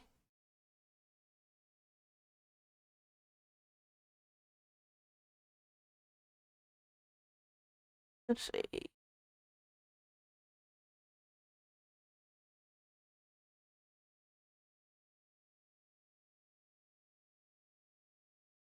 Okay.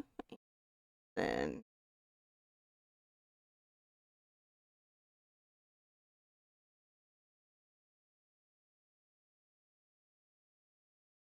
all right, little spur of the moment video idea, whatever. Yeah, this is some article thing from BuzzFeed from when the hell was this? Oh god, BuzzFeed. Oh no. Yeah, 2023. British people sharing totally normal things that are not existent in America. And I'm honestly surprised at 90% of these. Well, let's let's just see. Here are the top voted answers. Number 1, when you enter a store in Britain and see an item priced posted on it, you know exactly how much it costs. That's true. If you see that it is £2, it is exactly £2 because they are not allowed to sell it over the marked number. If they sell it over the marked number, you can sue them. That's why Monster is now marked at £1.55. Right. And of course, that is not what it's like here in the States. If something says, $2, well, no, it's $2 plus tax. So, equal to the counter, your candy bar and bottle of Coke, whatever. That's not It's gonna like cost you $2.56 or whatever kind of thing, and it's like, are you what, mate? Yeah. It's like that said it was $2. Like You take $2 and that's all you're taking. Otherwise, I'm pulling the gun. Exactly. Yeah. Okay, let's see. What? There is a delay on video for me, so Right, yeah. in fact, it's bugging out altogether on my end. Shit, hold on, let me Oh. refresh. Okay. Right, there we go. Let's see, number 2, Christmas crackers and the little paper hats and bad jokes to go along with them. Yep, that's a thing in the UK. that is actually a thing that goes in the UK. Okay, can you explain what it is? So the Like, crown is obviously to make reference to the wise men, from obviously the nativity, the story of Jesus Christ's birth, because Jesus was born on Christmas Day, supposedly. okay. That is how it is perceived in the Christian belief. Obviously, we know the paganists were the ones that came up with Christmas first, Yeah. because it was referred to as Saturnalia. Yep. So it's like, right, okay. So the idea of gift giving is a thing that happens on that day, but for Christmas, because it's like Christ, and then Mass, it's like, okay, it's the Mass of Christ. That All right. That's where that name comes from. And the bad jokes is basically to try and spread the fun and the joy, and to play a little practical joke. So that's where the pagan side of it comes in. Hmm. I guess our equivalent, I assume, would be the whole cookies and milk, unless you guys do that too. We don't. Okay. Yeah, so here in the States, it's meant more for the kids. Your parents, mom, dad, whatever, would make a tray of cookies. We'd leave them out on like the table. It's like a glass of milk. And then, the kid would go to bed, and then Santa would, stop by and eat a cookie, drink the milk, which of course we already know it's the parents doing that, but that is how it is here. Using this, using the word as an endearing term, right? Using the word what? It, It's a it cut out. the word can. Oh, Yeah, cunt. I'm purposely censoring it because it's censoring itself here. So, yeah, I can't see because the fucking video delay is a pain in the ass. fair.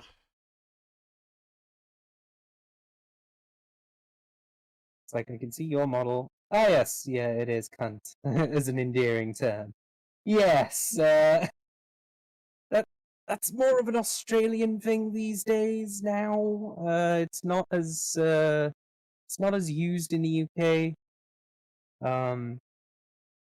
It's not as used as much in the UK, but yes, cunt used to be a word that was endearing. Same for twat as well. That was another one. Yeah. So, yeah, two things. One is that like I have a cousin in the UK. She told me that you guys don't use this word, but maybe that's just her in particular. That maybe she herself finds it offensive. Um. But yeah, here in the States, do not use that word at all, unless you want to offend somebody. It is like the biggest offense you can use, apparently. Now, Seriously, calling oh, someone after a lady bit is apparently offensive. oh, it is like I'm trying to think of like it is super offensive. It is like, um, Would they prefer it if we just called them a wanker instead? Because like that's another word that's there. Yeah, there's that. But okay, so like personally, me, I don't care because I know they could turn, in Australia is a term of endearment, whatever. Yep. And I've been called it once before by an Australian, and I laughed my head off because I yeah, thought it was hilarious. you know, I'm sure you've been noticing I've been calling, people poor bastards, of course, lately. Of course, Mm-hmm. I obviously don't mean that the person's a poor bastard. It's just, you know, poor dear, Yeah. you poor thing. But again, Mm-hmm. I'm not using it to be offensive. Um, yeah, I'm trying to think of the equivalent, like how it would. It's like I, the best way to describe it would be it's like a white person using the N word. You just do not do it. That is how offended people get, especially women.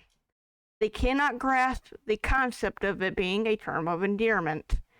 They get really Well, super. I gather that from women. I can understand Yeah, that because it's literally that part of the body yeah. that you've just called them a giant one of. Yes. Let's see. For some reason, what? By far, best word to. I told someone to be strongly dislike, like wankers, and that one is that. Yeah, no, we do not use that word, I guess, unless you want to get, like, punched in the face.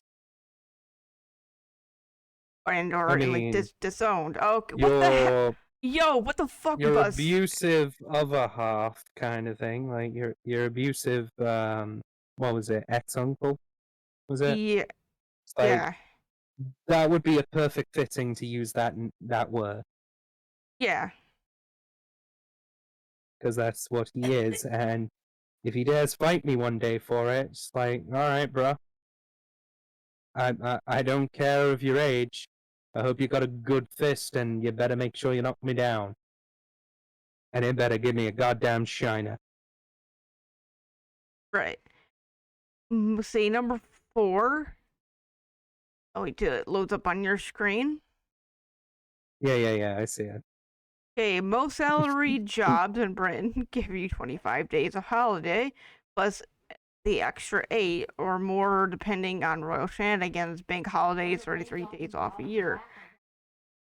This is Uh, a thing in the UK that can happen. You could just have a straight month of just no work at all. hmm. No, I never had a job where this would be, I don't know how our vacation days and that work. I never I been in never it. took a single vacation day, even though my workplace was like, yo, you really need to take your paid vacation days. And I'm like, I'm here because I don't have time for that. I ain't Hmm. got time to be able to do anything. I've not got time to take a break for myself. Even if it is by law that I am supposed to have at least a half hour to an hour to have a Hmm. break. And I work through my break time because I don't have time to break. I don't have time to have a moment to myself to catch my breath or whatever, or to have a friggin' cigarette or anything like that. It's like I ain't got time for that. I gotta get Hmm. paid. Fair. The number 5, actual football, where you kick the ball with your foot. But I'll admit that some American football fans give footsie fans a run for their money. What? Yes. So you would refer to this as soccer, I believe is how you would call that. Yeah, is it? That is what European football is. It's you are kicking a ball. The closest thing to American football that we've got in the UK is called rugby. Okay. But However, so. we don't have all of the heavy armor or any of the padding or whatnot because real men don't need armor. Because if you're wearing armor, you must be compensating for something.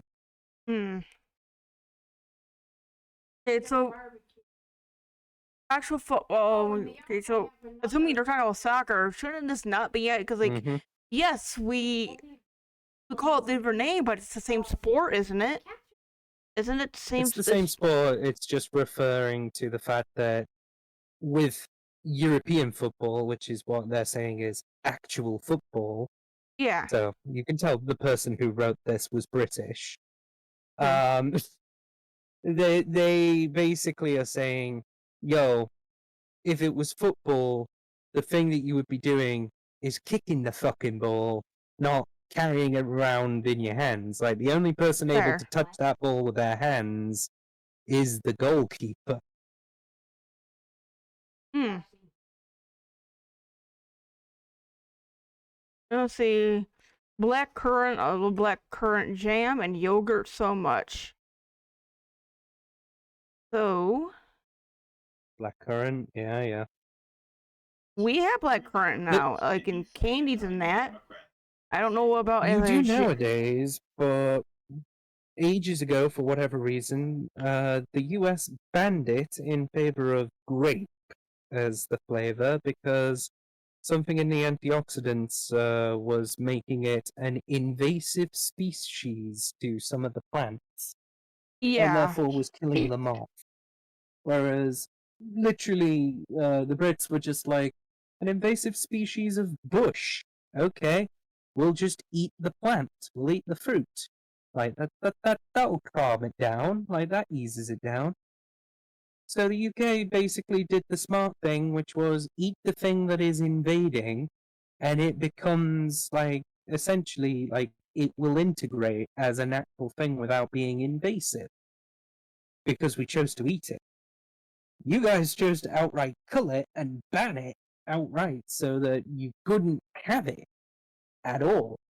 So you never got to enjoy the flavors that was Ribena or Vimpto that actually had black currants in it.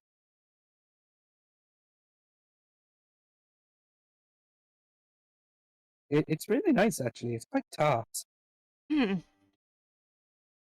Let's see here. It's gonna be an ad break in 30. I mean, the ad break's gonna end in 30 seconds. Ooh. Let's see.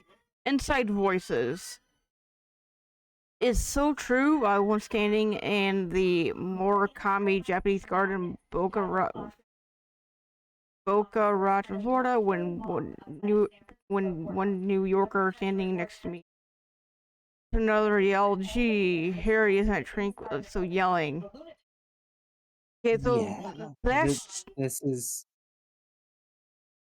for whatever reason, to everywhere around the world, America and its people sound bombastically loud for no good reason, and it can disturb the peace of whatever is going on.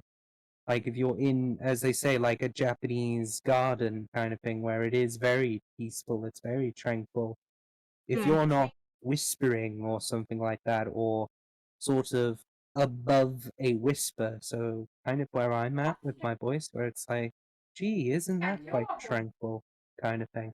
Where it's like, yeah, it's very soft, it's very gentle, it's almost lilty kind of thing. Like that's kind of the sound that you're after, whereas it's like, for whatever reason, Americans are like, gee, Harry, isn't it tranquil? It's like, yeah, can you hear the difference in that? very much.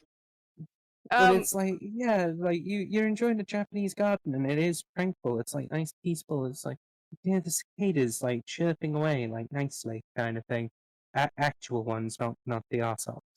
So fair you hear enough. that like gently chirping away. You've got Yeah, like the water as it gently rushes along the stones, kind of thing, and like you see the cherry blossom as well as it like breezes in the wind kind of thing with the petals floating away if life is about to begin or end or whatever way kind of thing. And it's like the view of it is serene. It is serendipity right there kind of thing. Like it's a particular type of class that for whatever reason Americans can't seem to grasp. Fair. I some of it I think is just like rudeness and that. It's just people just being rude. There is an element to say of that, yes.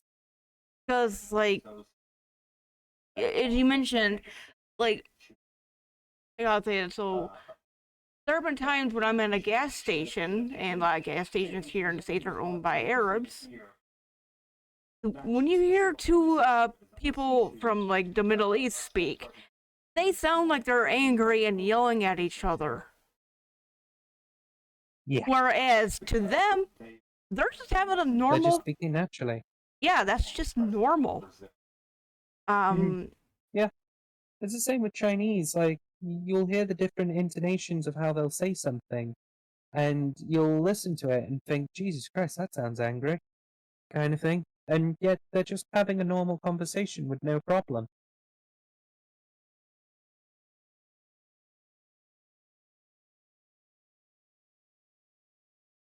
It's quite crazy, honestly, when you hear like different countries' languages and how when you hear them, they sound like they can either be really, really aggressive or really, really dangerous and so on and so forth. But then when you actually hear that sort of thing, it's like, oh, oh, okay, that's not bad. That's not a problem. That's fair enough. Yeah, yeah, yeah. exactly. Uh, NHS National Health Service. My dad spent some time at A&E, accident emergency yesterday after a bad fall, and will be Hi, getting a Mystic. bill. Mystic, Mystic. Hey, welcome Mystic in, Amber. Mystic. Hey, welcome in, Mystic Ember. Flame and I are doing a little thing for YouTube and whatnot, going over the differences between the US and the UK. Yes, the NHS and its beloved we don't charge healthcare. It's like the Yes. healthcare is free. Now, yes and no. Nothing is free in this world, and the way that they can argue that it is free, it comes from the taxpayer. Hmm. That is how they can argue that yes, what you are getting as a service is free. Okay. And that's why you don't get a bill whenever you've just come out of hospital and it's like, yo, now that we've patched you all together and now that you feel better, here, you now need to pay for the fact that you feel better. And it's like, how's that going to fix anything? How's that going to change anything? Like, what? It's Hmm. like, well, taxpayers paid for it, so it's not a problem. Now, the only problem with the NHS is the fact the wait times are getting excruciatingly bad. And unfortunately, as the nurses and the doctors are complaining, they're not being paid enough to basically save lives. So a lot of them are complaining that they're understaffed, they're not keeping people in, and so on and so forth. And it's like, oh, gee, do you know what would slow that down and reduce NHS pressure? If we shut the fucking borders. Oh, fair. I'm sorry for going political on Oh, that front, but it that's fine. drives me mental that the NHS is like complaining about it, and then that's becoming the new government black hole.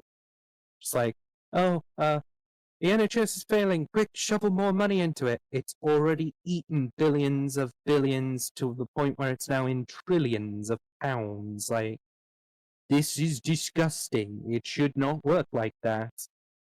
And yet you're going to tell me that everything is perfectly fine, hunky dory, and so on and so forth.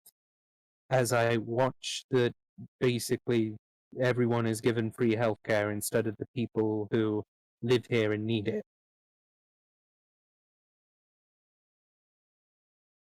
Fair.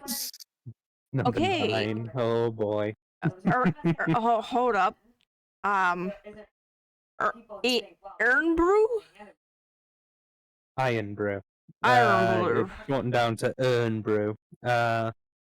This is a weird Scottish soft drink. It's a fizzy pop. One It's second here. amber in color. For roommates to stop yelling.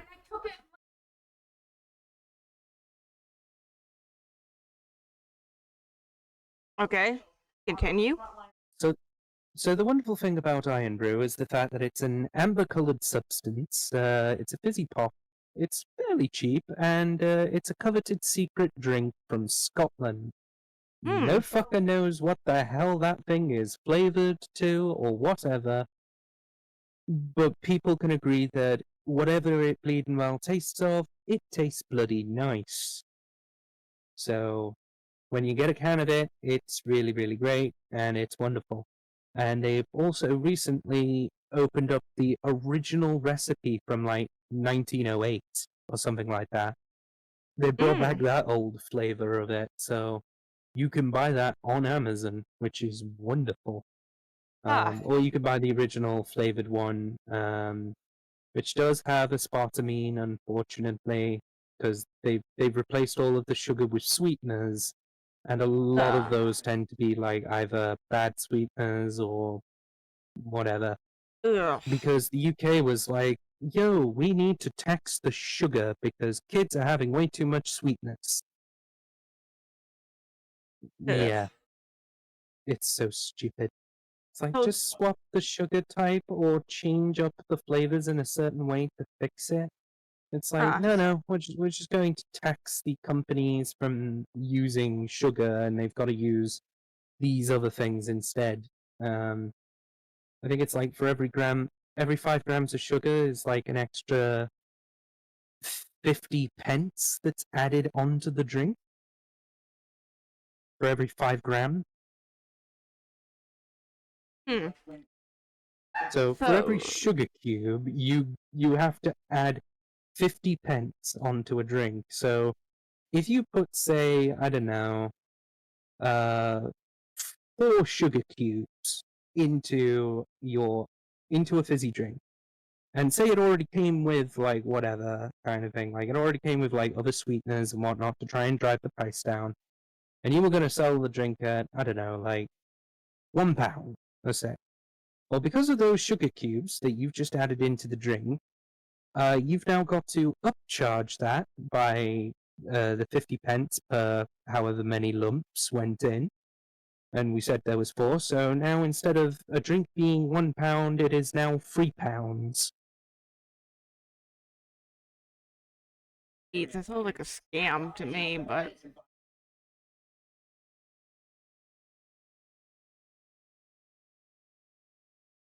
yeah. Just going off the picture and that, from the looks of it, I would say it's like orange flavored beer. Looks of it.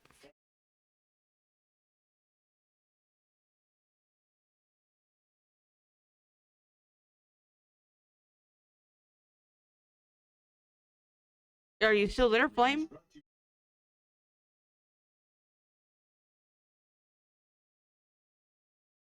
Oh, great. 1 second.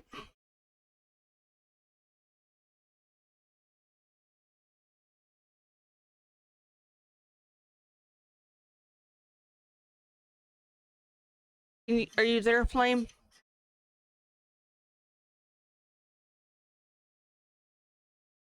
Give me 1 moment. Unplug and replug.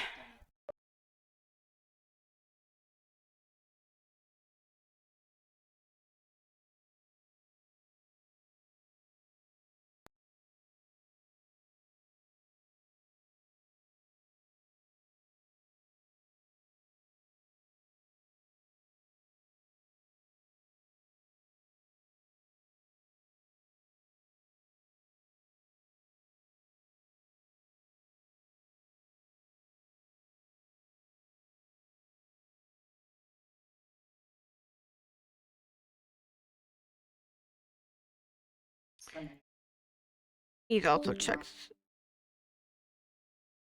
Okay.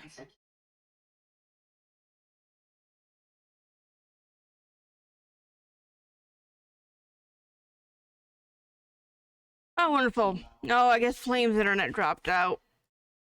Ah.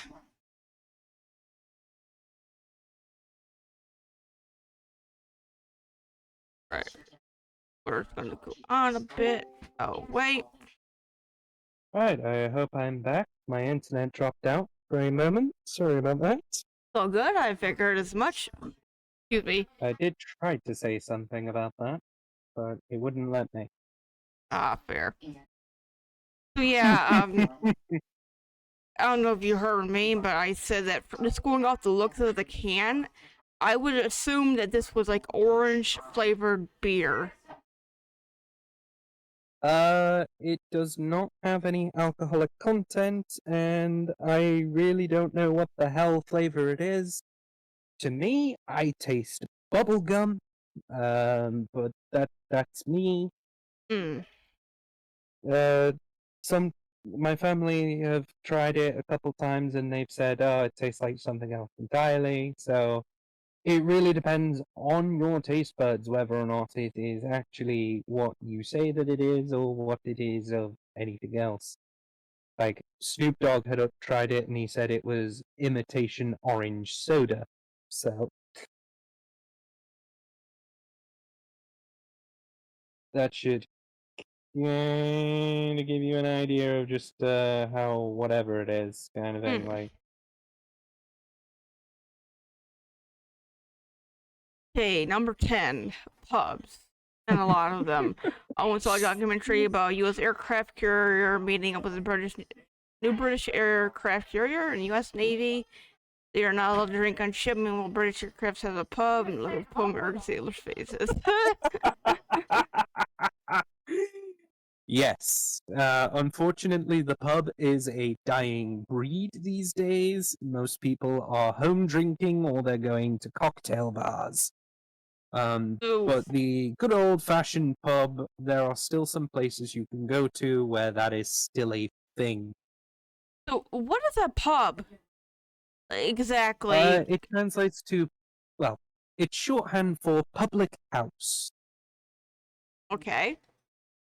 So it's literally a place where the public can go to go and have a drink. It is what you refer to as a bar.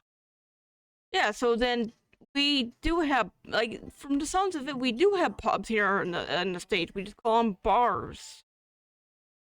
Or you'll refer to them specifically as English pubs or Irish pubs because Yeah.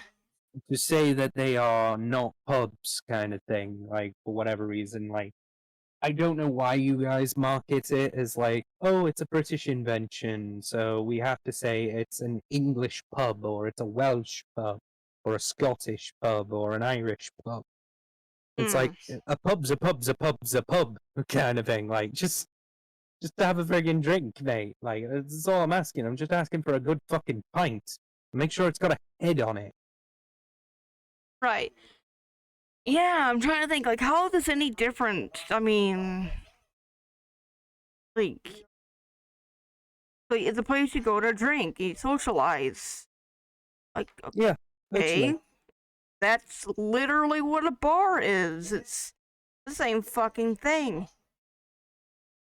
It's just an old school version of that, and with the mention of the aircraft carrier, like the British ones have a pub, that's mainly because of the fact that we do actually believe that drinking is something that will bring camaraderie together, so people will behave themselves more when at sea, and they will be able to not only relax and take the day off kind of thing to chill, but they're not always in immediate danger of war. So it's like you don't need to be like whatever. Now Mm, on a aircraft carrier, we're not gonna get absolutely plastered to the point where we can't fucking do nothing because we're so pissed. But we will we'll have a drink here and there, and it's like it's fairly okay. It's not too bad. mm.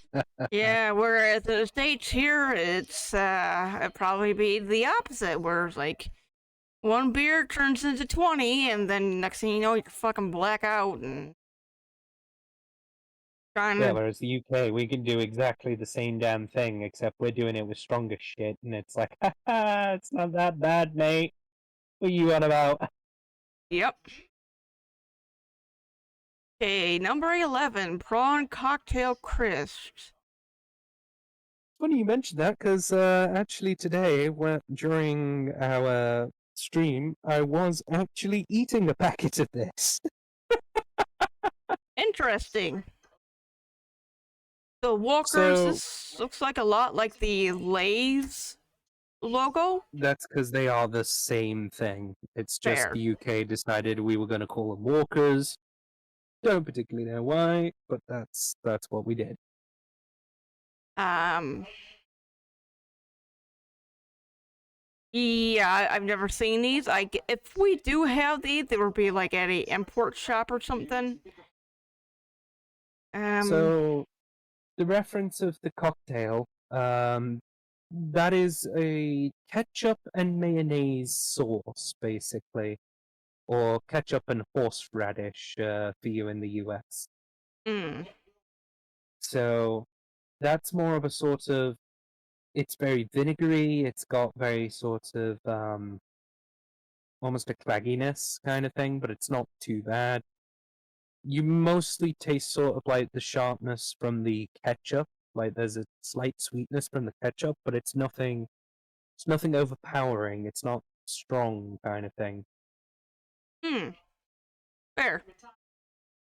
It's fairly pleasant actually, and there is no mention of prawns actually being in the mix. So completely vegan, hopefully. I would still probably pass on it because this doesn't sound good to me. The flavor. The smell Uh, of it will probably send you away, because it is a weird smell. yeah. I like either original barbecue. I do like sometimes like salt and vinegar, but those, but yeah, original barbecue and salt and vinegar is what I go for.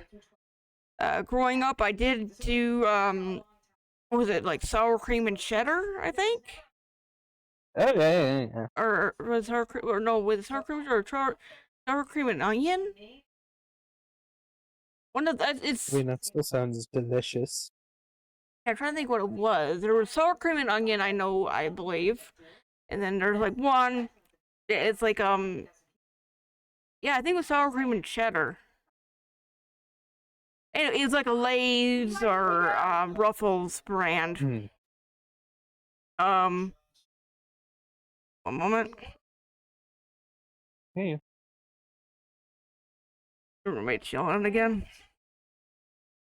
Then one of the roommates used some kind of chemical spray stuff to clean the windows. And it's kind of right. That's fair. Number 12. Clean and efficient public transportation. I know Londoners aren't always happy with the underground, but as an American, it was the cleanest, safest, most efficient rail system I have ever seen, especially for scaled operation because you're Boston, so there's very low bar bars still. Okay, so the person the person wrote this was from the U.S. Oh, okay. Um, I'm gonna be honest. The London Underground is not a nice place at all. It used to be a nice place. Used to be. Like, it actually was clean. It used to be maintained a hell of a lot more. Efficiency was one of the priorities at the time. Unfortunately now, due to the fact that for whatever goddamn reason, the British government, not this one, but quite a few ages ago, and I think it was mainly through Margaret Thatcher, they decided it was a good idea to privatize the entire mass transit systems. So our trains are actually owned by, I think it's the Spanish, um, the no, it's the French that own our trains. The French also own our buses. I think our planes are owned by a whole bunch of different other companies, including the US, in terms of countries. But because of the fact that we had privatized those and our utilities almost got privatized as well, we would have looked at we would have been really, really screwed because free market. So nowadays, efficiency for trains, it's like don't hold your fucking breath, not unless any of the transportation is owned by either the Japanese or owned by the Germans. Mm. Or if it ever gets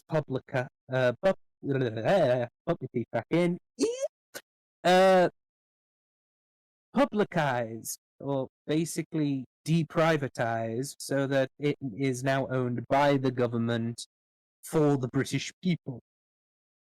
Which there has been quite a few people who have been begging for something to do. Like quite a few people have been begging the idea of, maybe you should do this instead. That sounds like a great idea. Mm. Like actually make it so that you deprivatize a lot of the shit and just make it so that it works well.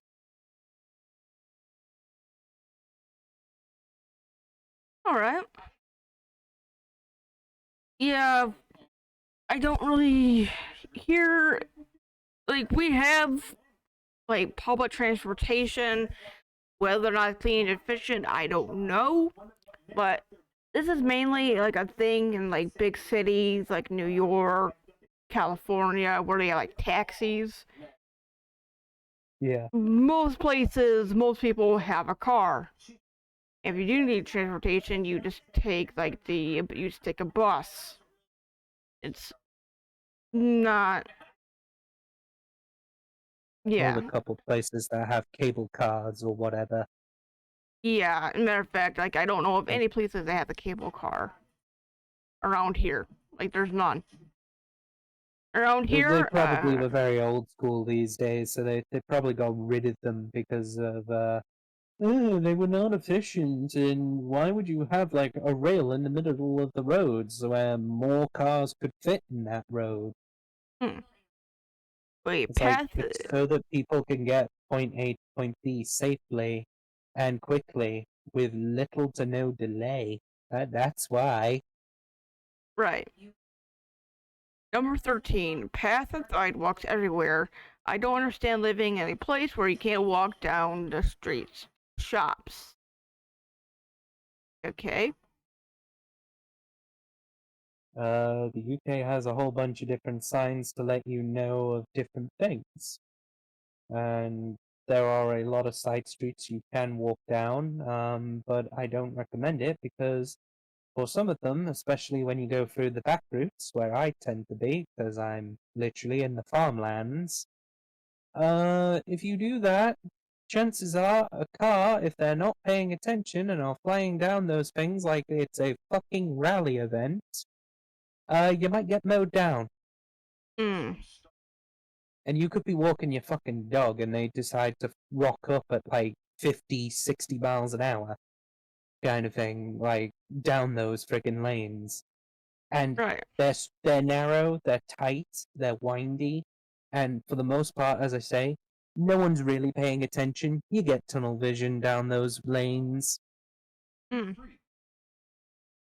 So And yeah. unfortunately, they were designed for the farmers as well. So if you get caught by a tractor, then that's it. You really can't move anywhere unless it becomes wide enough. So here in the States is mainly like where I'm at. Yeah, we don't have sidewalks. It's either you walk on the curb of the road or you walk in the road. Um, or not the curb, the shoulder. There's no pathway. There's no sidewalks. We do have sidewalks in like our small towns, but even then, like during the winter times, they don't keep them maintained. There was one year, years ago, every morning my granddad and I would go to a McDonald's for coffee and McDonald's. Well, in Yeah. the area there was a KFC in the area, like within walking distance. One day I wanted KFC. So we go to McDonald's, have our coffee. I wait.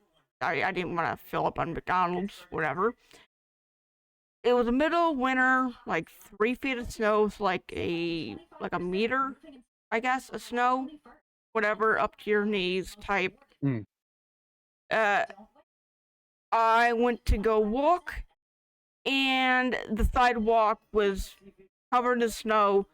I got stuck and I couldn't, there's no way for me to walk to the KFC because they do not shovel. They do not bother shoveling the snow like they should.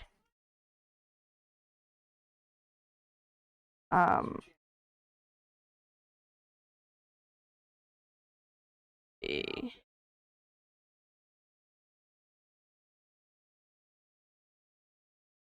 Number 14, maternity leave that doesn't result in an 8-hour, maternity leave that doesn't result in an 8-week-old daycare. Yeah. I don't understand this one. So, maternity leave, you've just had your child, so on and so forth. So you go on leave for a little while, and until the baby is like 2 years of age or something like that. 2 or 3 years of age. Okay. And we in the UK don't do daycare in any way, shape, or form. We don't see the point in it. We believe that the mother should stay with the kid if they're going to do that. Like, this is very old-fashioned lifestyle kind of thing. It's like, let the man be the breadwinner to keep the family alive and keep them going, and don't have that kind of thing. And if the woman is capable of going back to work and she wants to, then alternate between the bloke stays at home with the kid and the mother goes to work, and so on and so forth. Okay. So we don't do daycare at all. We actually just share the responsibility, like all parents should. I don't. For me, it is baffling that you even have to look at daycare because of the fact that it's like you bastards all have to fucking work for whatever reason. And it's like, have you not heard of the whole, like, some of you work, some of you don't, and you just alternate between the two? Like, just do it that way. It's like, yo, I've got the kid this week. I've got to make sure that the kid's safe, and it's like, right, okay, I'll take care of the kid, so on and so forth. You go work, and then bounce that around, kind of thing. So it's like you're keeping that, whatever. Just like, it makes no sense to me why you have to go and hire a nanny to be able to take care of a kid. And if push came to shove, if you were that desperate to like leave the kid doing something else, go look for your grandparents. I'm sure they'd be absolutely delighted to be dealing with their grandchildren, especially if they love people as a whole. Like they love me. Like I love my mum and dad, and I love my grandma and granddad. So it was like, right, okay, that kind of thing. It's like, yep, that will do. That'll do me.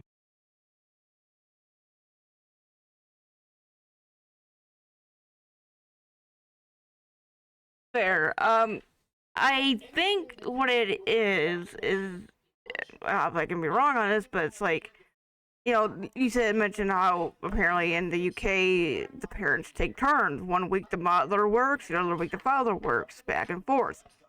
Whereas here in the States, we can't really afford that. Both have to work just to make ends meet. Which is at that point, honestly, like, I'm sorry, but you shouldn't be having kids. Like, If Yeah. you don't have time, then You- clearly, if you can barely make money for yourself, you don't need to be having kids. Exactly. Like, if you're not making enough money to take care of kids, why the hell do you have a child? Or why did you think it was a good idea one day to not have the fucking Johnny when you were giving it some mad ravishing kind of thing? Like, Yeah. it's like that shit's on you, and if you're not prepared to deal with that kind of thing and you bail, not only are you a terrible parent and a terrible person to the point where you deserve to be referred to as a deadbeat for that, uh, you basically deserve the vitriolic scorn of your own child and the rest of your family. Hmm.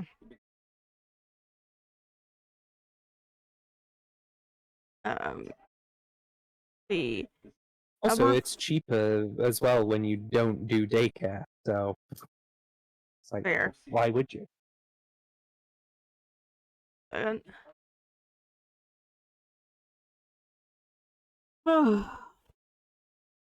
might take a nap after this. Mhm. Number 15. Medieval castles that are not made out of plastic. Um, we don't have What? castles. We have White Castle restaurant, but that doesn't fucking count. I really don't get why America thinks that castles are made of plastic. But then Yeah, again, when they actually go to proper ruins of some castles or some castles that are still standing, if they go to any of them, they are always, for whatever reason, and I really don't get this, you're all fucking flabbergasted whenever you see them. Like as if just the sheer majesty of a centuries-old building that's still standing is yeah. something to be mystified by. I don't know. I guess because we just can't comprehend something like that. Um, yeah. I I never mean, I thought. get it, you are the youngest country in the world due to, like, whatever came about, as it were. Ignoring the obvious murder of the actual indigenous peoples. But to Mm, all intents and purposes, you are the youngest country in the world, and but also wouldn't. suddenly became the most powerful in the world as well. So I mean, isn't technically like Russia younger? I mean, no, not really, because I Russia mean, as a whole, with the whole sort of federation and whatnot, like the idea of it being a federation, a quote unquote democracy, that's new for Russia. But they also had for nearly a century an entire moment of being complete and total communists. And even before the communists, they were ruled by czars. So it's kind of along the lines of, yes, right, okay, so they have history, and the country itself has been around for ages, and you can still go to those places in Russia where the czars used to live and stuff like that, and feel what it would have been like during that time. Like, they still stand. Same for if you go to any of the communist buildings, like during the Soviet era, they still have those around, and they still proudly showcase the hammer, sickle, and star. but Like there are places you can go to in Russia where you can literally experience that. hmm, but okay. So thing is how do I say this? So I was under the impression that the Soviet Union was its own country. So it went from whoever it was before to the Soviet Union, and then it became Russia. Russia is like a restart. back in like what was it, 1991, it became Russia. So Russia existed for quite some time, even during the Tsar's era, because it was part of Persia and Russia. Like that's where it got the name Prussia, because it stretched as far to Persia all the way up to from Russia, kind of thing. And that's kind of why you can see from the way that Vladimir Putin is kind of looking at it, he really wants to bring back the Prussian dream of like the czars and whatnot, but he's doing it in a democratic manner, or in the guise of being a democracy. So it comes off as he is doing this because he wants to do this for the Russian people from all the way back in that history, all because of the fact that it's like, oh, okay, this is what's going on, this is how it's going, and even from like the days of Joseph Stalin, he did envision a continental Soviet Union. Russia's borders would stretch from coast to coast and even engulf the United Kingdom.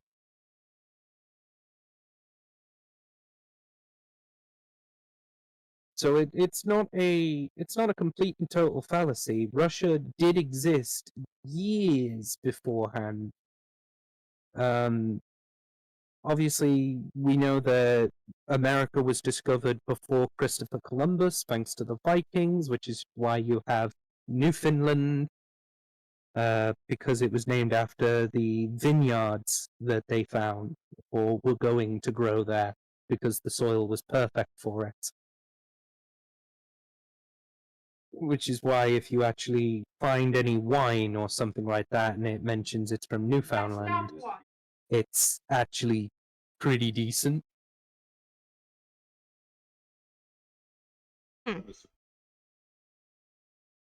interesting. I always just assumed the Soviet Union was its own country, and then it became Russia. Like I know before the Soviet Union it was something else. It's something like Rush, something of Rush, something like that. I don't remember the whole name, but um, yeah.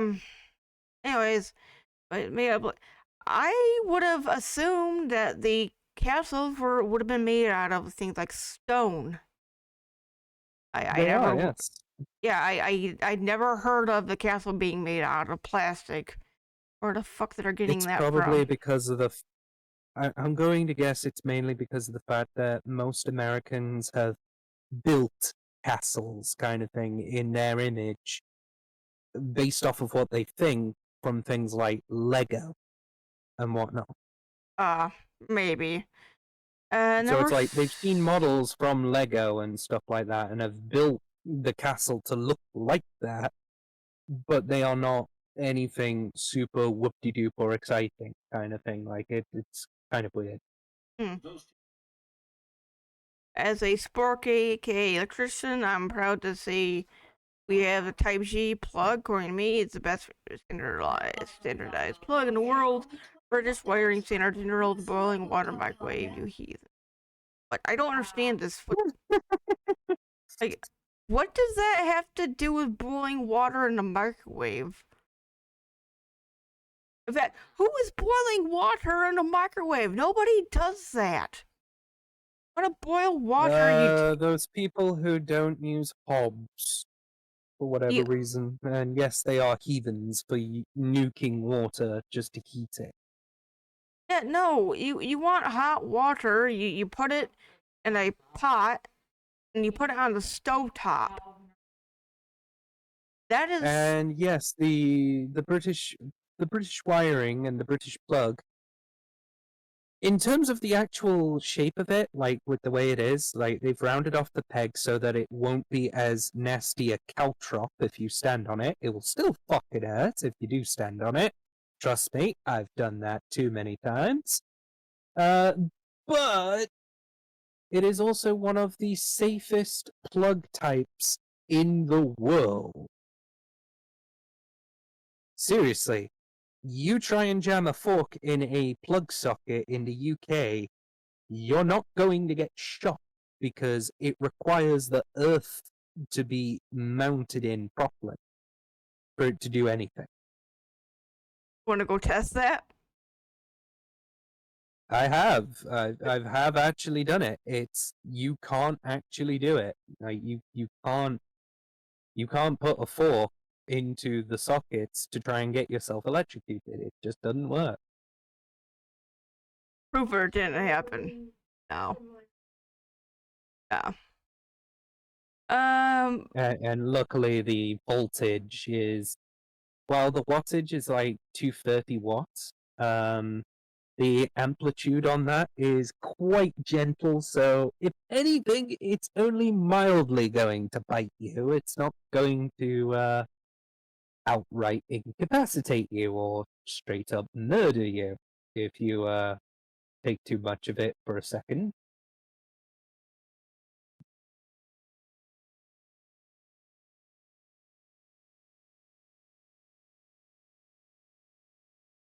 Proper Cadbury chocolate.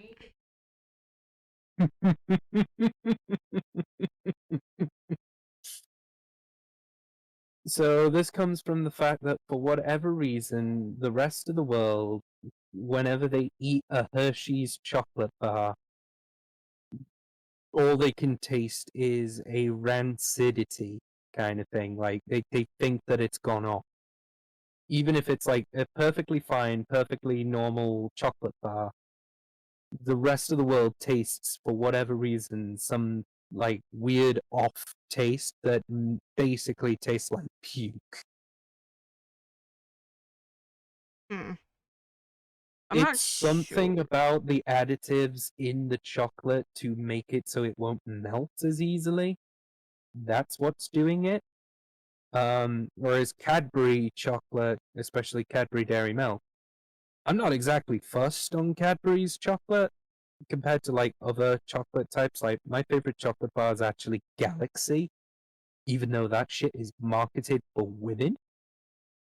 Hmm. Yes, that chocolate's fucking amazing. Well, they've more recently introduced a vegan variant of the chocolate, but I prefer the original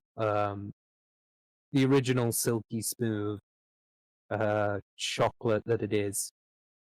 Like that shit's gorgeous. I love eating that. Hmm. But yeah, like Cadbury's chocolate, I could give you that, and I'm pretty sure you'll even say, "Yo, that's like 100 times better than a Hershey's bar," kind of thing. Yeah, we had Cadbury chocolate here, but it's probably filled with fucking wax.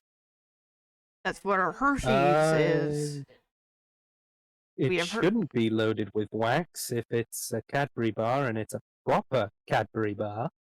Just like there should be no wax whatsoever in it. Um.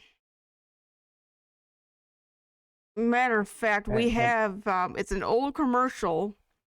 Been running for years during like Easter.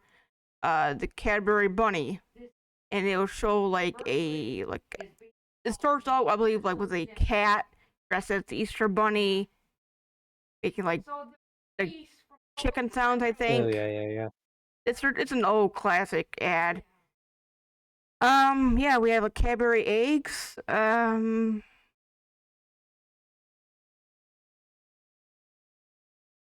Yeah. It's probably it fills wax. I mean, we literally had in 2007 one of the most amazing Cadbury Dairy Milk adverts that happened. This shit was fucking amazing, my friend. Like, hold on, I've got to send this to you. Sure.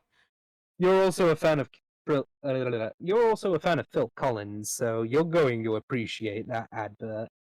Oh.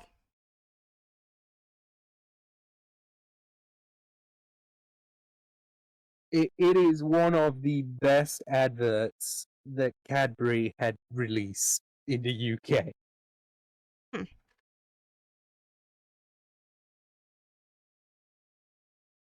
when is the game night? The US Oh, game night. When is God. that? 8 p.m. Eastern Standard Time. For me, that lands on a Sunday. It will be Saturday, I think, for you, because it will be 2 in the morning for me. Yeah. See if I invite my brother to join. Right. See.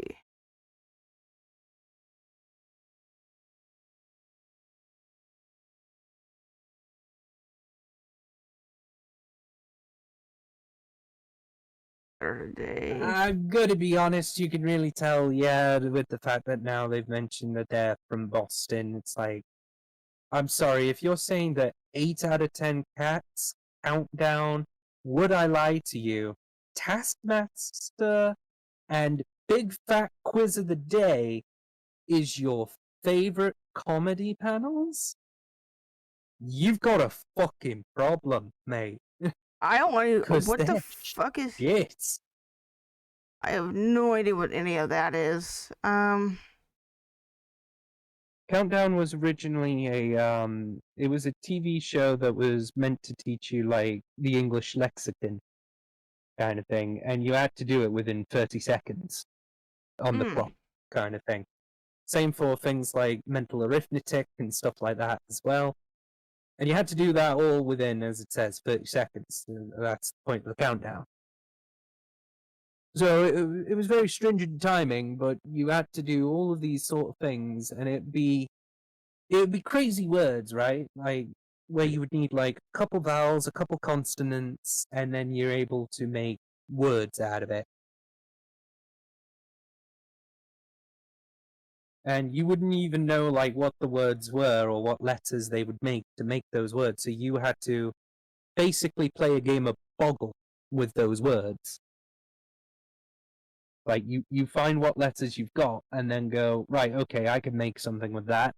And then you'd list them all, kind of thing. Oh, interesting. But yeah, the rest of those is I have no comment the on rest of this. those are the rest of those are pretty shit. Like Yeah. I've watched Taskmaster. I'm not into it. Doesn't do anything for me. 8 out of 10 cats. I think Jimmy Carter is the one that does 8 out of 10 cats. I think I've never heard of these. Are these British shows? Jimmy Carter, that was his name. Yeah, those are all comedy shows, kind of thing. Yeah. But trust me when I say it, they're shit. They're not really funny at all. None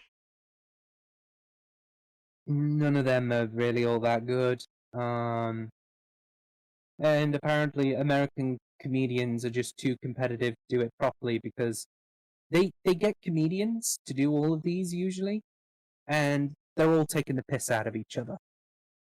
Like it's you're a bunch of comics. The idea is you take the rip out of each other while taking the rip out of yourselves, kind of thing, for the fun and games of it.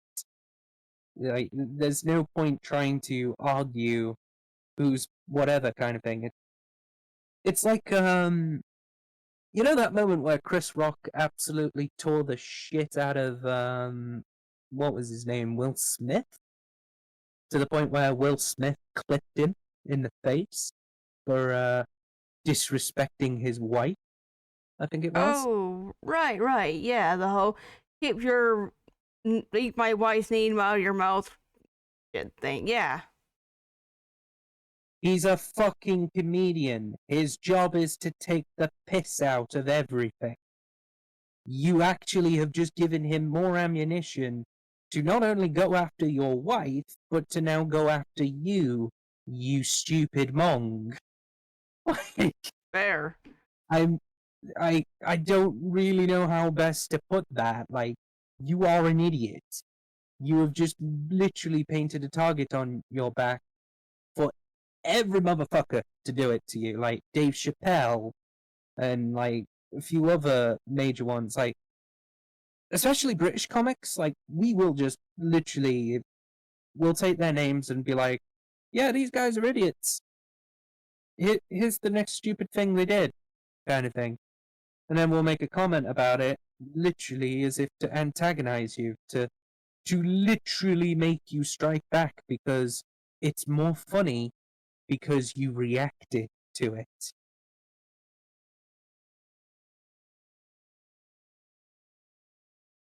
Okay. Let's see. Number 19, clotted cream. It's so good. Mm-mm-mm. Okay, so Yeah, it sure is. before I explain what clotted cream is, I'm just gonna guess it's a cream-based thing. I'm guessing it's like whipped cream or something, but thicker. You're on the right lines. Is it like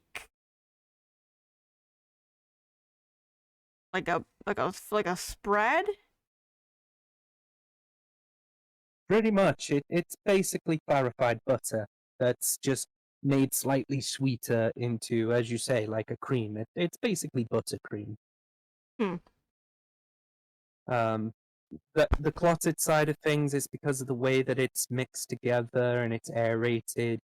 That allows it to basically take on the natural butter flavor because that's what it is. It's primarily butter based. To the point where you eat some of that even with jam to cut right through it because it's meant to be creamy and whatnot. You're actually going to feel your arteries clog up. Like that's how you know you've got really, really good like clotted cream right there. Like if you can feel that your friggin' body is trying to shut down from how good it is, you've got some good shit. Okay.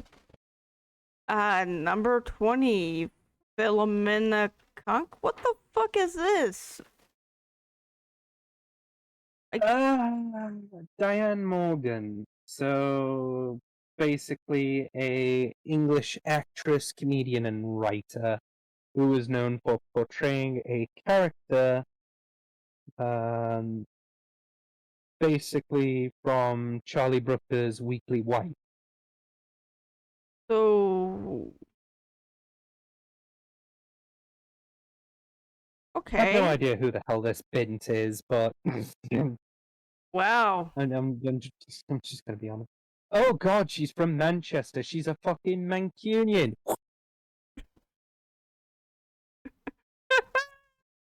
Spits in Scouser. um, but yeah, she's known for basically the review program Charlie Brooker's Weekly Wipe, the mockumentary of Kunk on Britain and Kunk on Earth, and then extended it for Kunk on Life as well. She also Interesting. played BBC Two sitcom Motherland. She was Liz. And Kath in the Netflix dark comedy Afterlife, as well as writing and starring in BBC Two's Mandy. I'm going to be honest, none of these sound anywhere near good or whatever. None of these sound exciting. No, I have no idea who the hell this bint is, so me neither. She yeah, doesn't look funny to done. me. I don't know. I think her whole shtick is literally she pulls faces, and you're meant to ask the silly question, why the long face?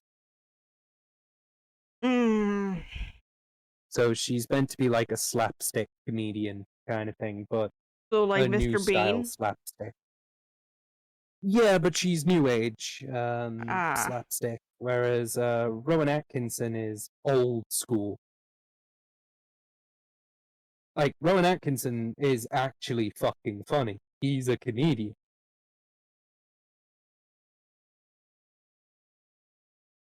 Alright, see an ad break in 10 seconds. I'll wait for it to go by.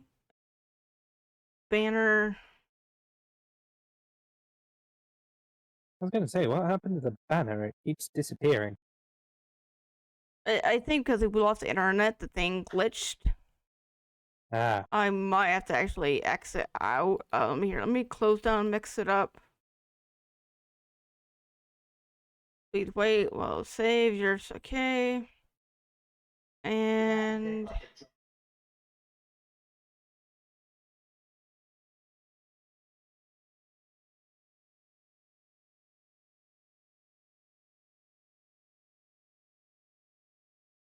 oh.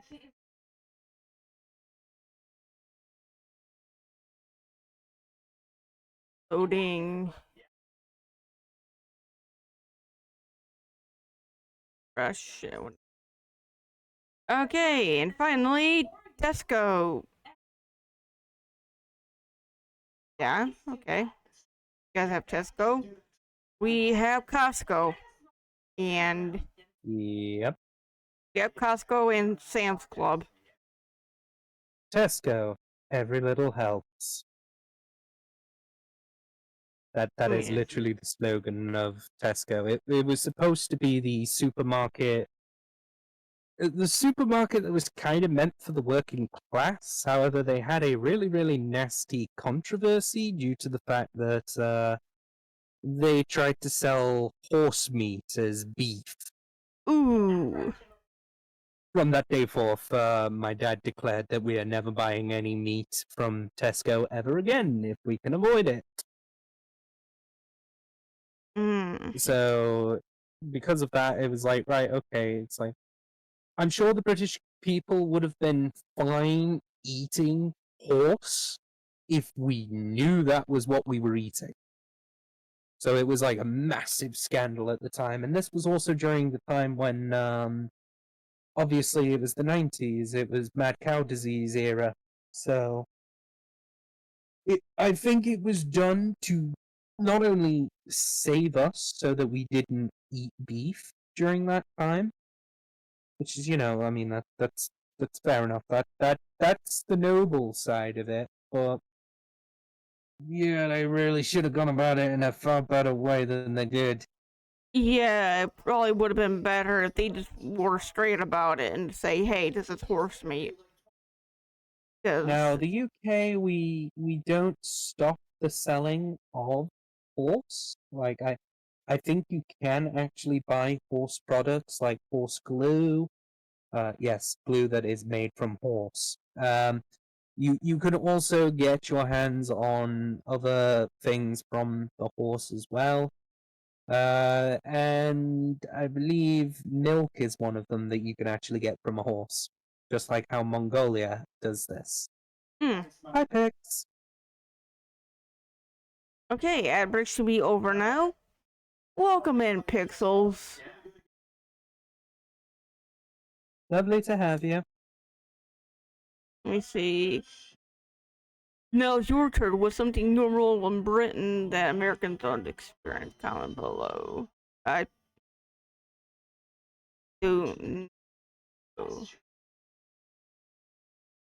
Something normal in Britain that Americans don't understand or don't really do. Gee, there is a lot of those.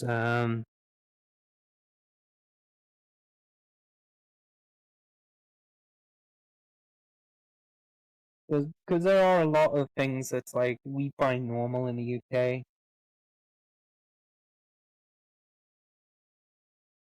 Let me see something here. Non-Americans are revealing what Americans don't realize is an American thing, and I can't say that wrong.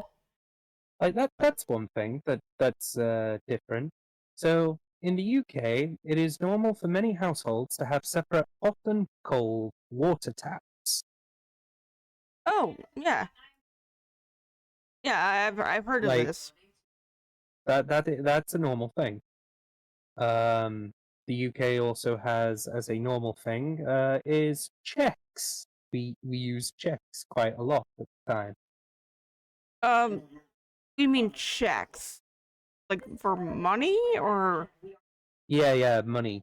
So, you know when, like, say someone writes a check for you for however many $1,000 or whatever? Yeah, we still do that here. I mean, this household we still do paper checks and gotta mail Because them. of the whole digital transfer system now being the preferred method, checks have they've dipped quite a lot in popularity. Hmm. Tip culture, we mentioned, I believe, last stream actually. Yes. That is practically non-existent in the UK. Like that is it's discretional and primarily for good service in restaurants rather than sort of a all service related thing kind of thing. But it's also very, very rare for anyone in the UK to give a tip. Hmm. Work-life balance. Many Americans find that the UK's emphasis on work-life to be a positive difference, apparently. So the UK is far more generous with its holiday time, as we spotted, and greater acceptance at leaving the office at reasonable hours, kind of thing. Um, the UK apparently has a stronger sense of community, whereas America is very individualistic. So it's like we the people of the UK kind of thing, like sort of where we feel as though we can speak for people such as ourselves kind of thing without being pretentious about it, where it's like so you'll hear the comments of like I think I can say for my entire constituency that this is better than this kind of thing. Hmm. Like that is something that we do in the UK. In Europe as a whole, they do something similar, but they are very sort of autonomous about it. It's very like it's not a I can speak for this group because of whatever. It is no, we the community of this people think this kind of thing.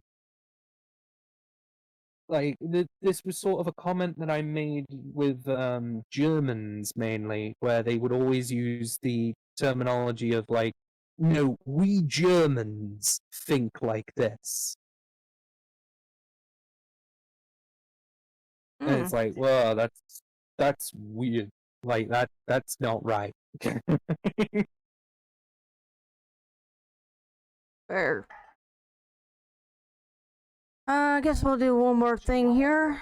If you have time, or do you need to head off? Yeah, I've got time. Okay, we'll do the next video thing. Привет, hello. Today we are going to be looking at Americans are sharing things they thought were perfectly normal until they realized the rest of the world thinks otherwise. Oh, fucking BuzzFeed shit. We'll see. I guess it'll be like my version now. We did the British thing. It was normal in Britain. Now we're doing apparently what the U.S. has. Um, let's see. Uh, thank you for redeeming. Run the net pixels. Mega's rating. So you're taking out the laptop. Fair enough. You're able to use your phone. Oh, fair enough.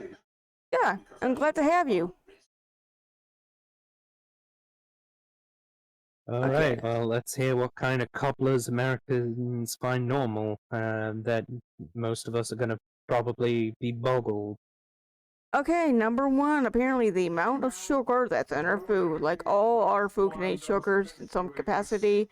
I worked with foreign students every summer in high school, and they always wondered why our food was so sweet. You didn't realize this was the case until you traveled and ate different. So yes, I swear, not everything, but mostly everything has sugar added to it, even when like it really does not need it.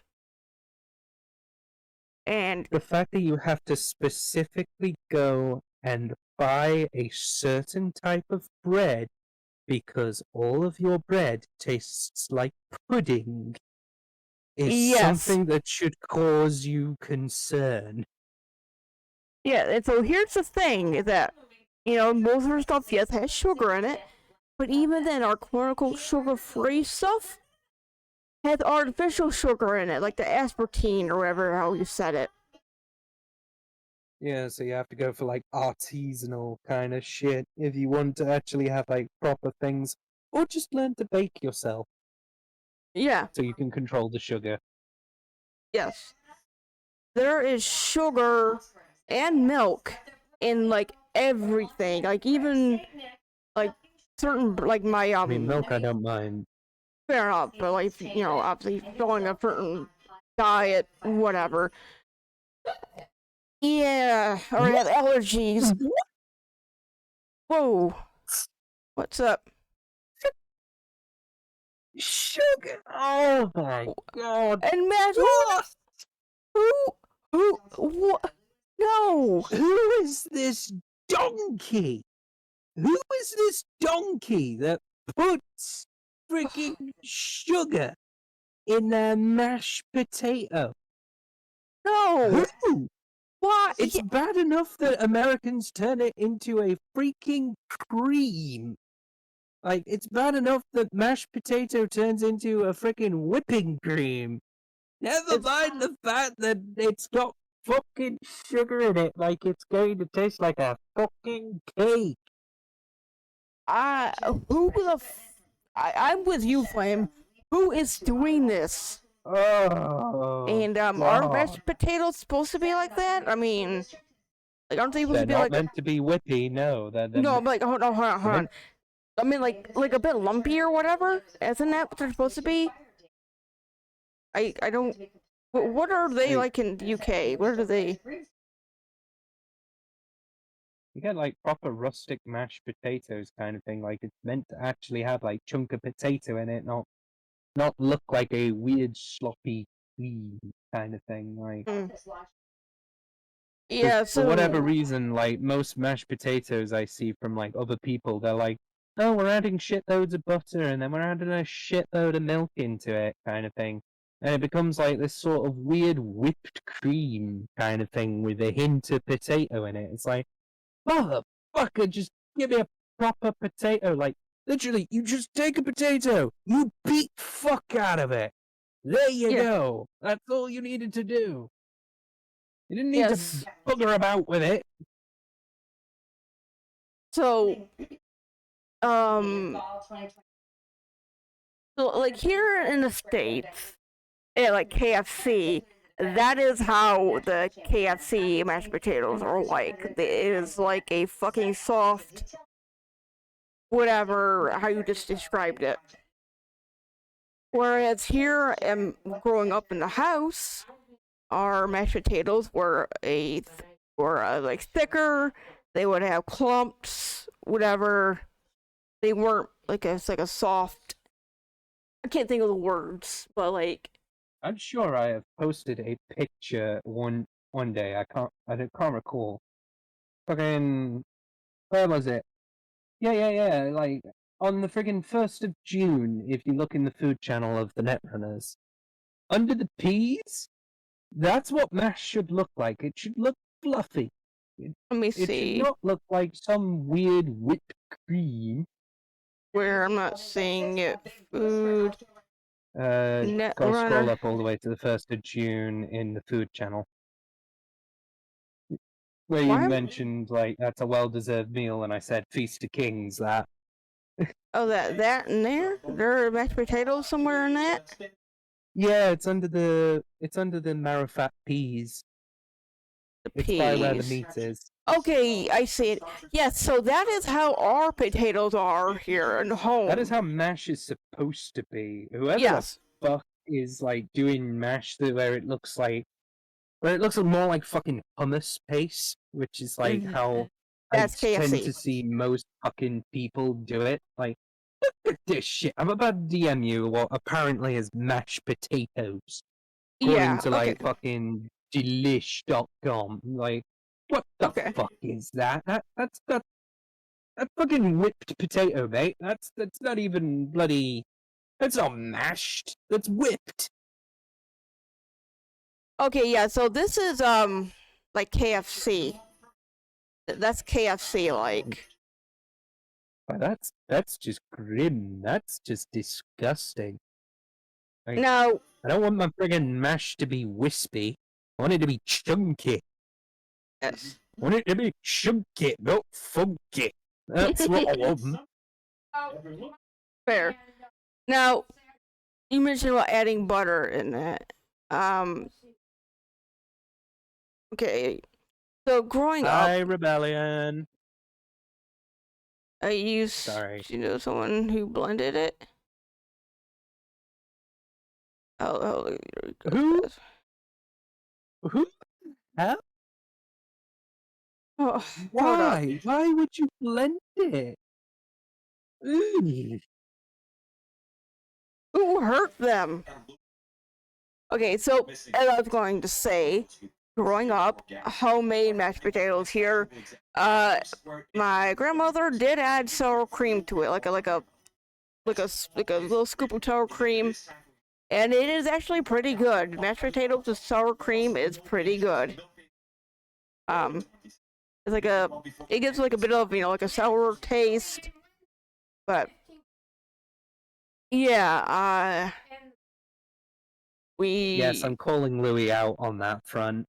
that's horrible, but like wait, hold up. I'm missing something. I'm trying to keep up with chat. There's so much going on right now. Yellow Sorry. shows depends on the person. To be for chunky potato. My brother-in-law from your eldest sister's marriage used to make it so weak. It used to splat on a plate like thick milk.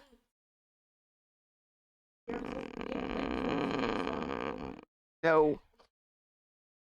And blended it. You just forgot your ghost password. Aunt does that.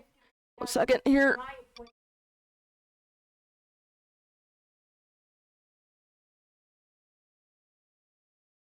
Take my headphones off. They're not on right now, so 1 moment. Yeah. Okay, headphones are back on. I had to fix my hair. See, your aunt does that. That is like the weirdos who put milk first because they're just cereal when they eat. I heard Louis does that. 1 second. Yeah, like I've just called him out on that. Louis, buddy, who hurt you? It's like Why? everyone else has freaked out on him. Like, in fact, he had one of the best TikTok things where he asked that question and someone actually philosophically questioned his entire humanity and dignity in one fell swoop. Like, the only, like, I don't. I'm trying to think of a scenario where you would do that. And I can't. Like, maybe if you were getting like a refill, like you just need more. Like you already have. I guess say like you have a bowl of cereal. You put the cereal first, like a normal person. Then you pour the milk, and say you eat all the cereal up, but you still have a lot of milk left. So then I guess you put the cereal on top of the milk that's already in a bowl if you want like seconds. Because then it's like, why pour the milk out of the bowl and into another bowl? Yeah. Other than that, like who does? I no.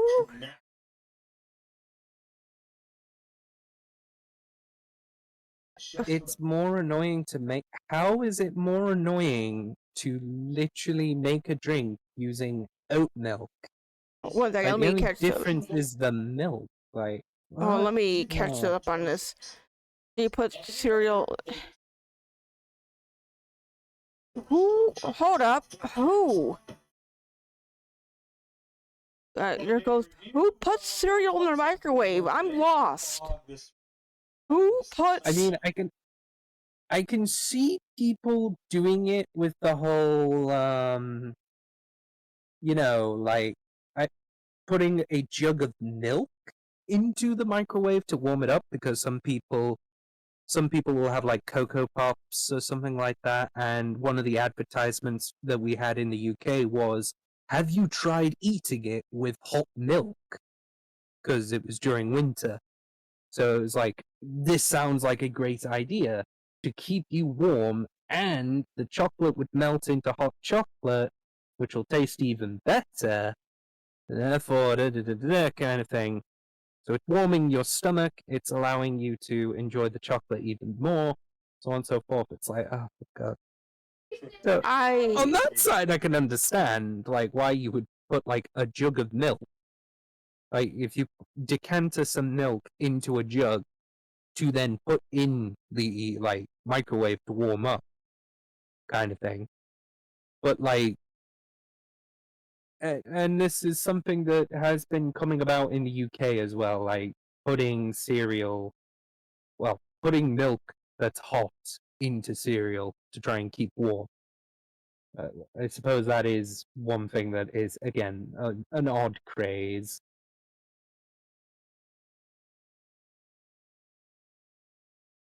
There you go, like an extra point in the UK's weirdo category. I never would have thought to do that, but actually, I might try that. Like Cocoa Puffs, I never thought about that. And I want I hot don't know chocolate how now. well it will work with milk substitutes, so Fair. Let's see. Side rant. You hate when people complain because you ask for oatmeal. Hold on. Side rant. I hate it when people complain because you ask for oat milk because it's more annoying to make. Hold on.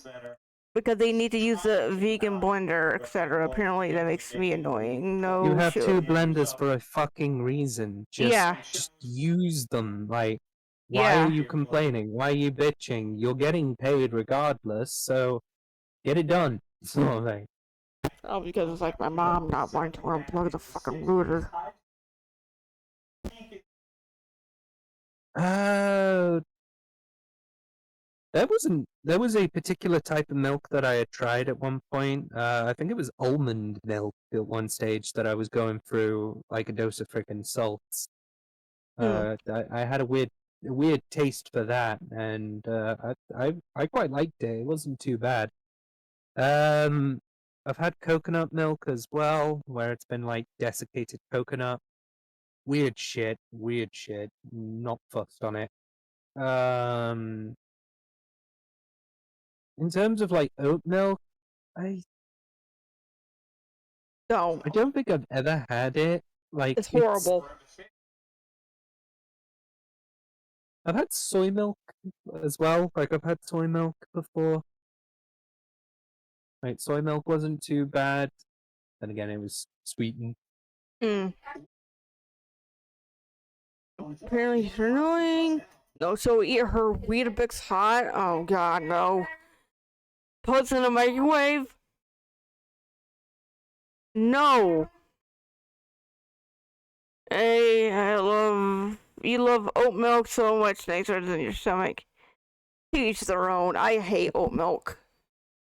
It tastes like I love oatmeal porridge, as you guys would call it. I love, oatmeal. I love porridge. Porridge is so nice. But so oat milk is more like a texture thing, I guess. It's like you're drinking porridge without the lumps. It has this weird faint oat taste to it. It doesn't taste good to me. That's number 2. I learned that root beer or something many people from other countries don't like. I think I am in the minority then in this regard because I actually adore the shit. It's like I love drinking root beer. Like it's one of those drinks where it's like I wish I could have it on demand on tap in right here in my room. Sure. Well, what's your comment on this, Sen? Never tried root beer? It's beer, not bear.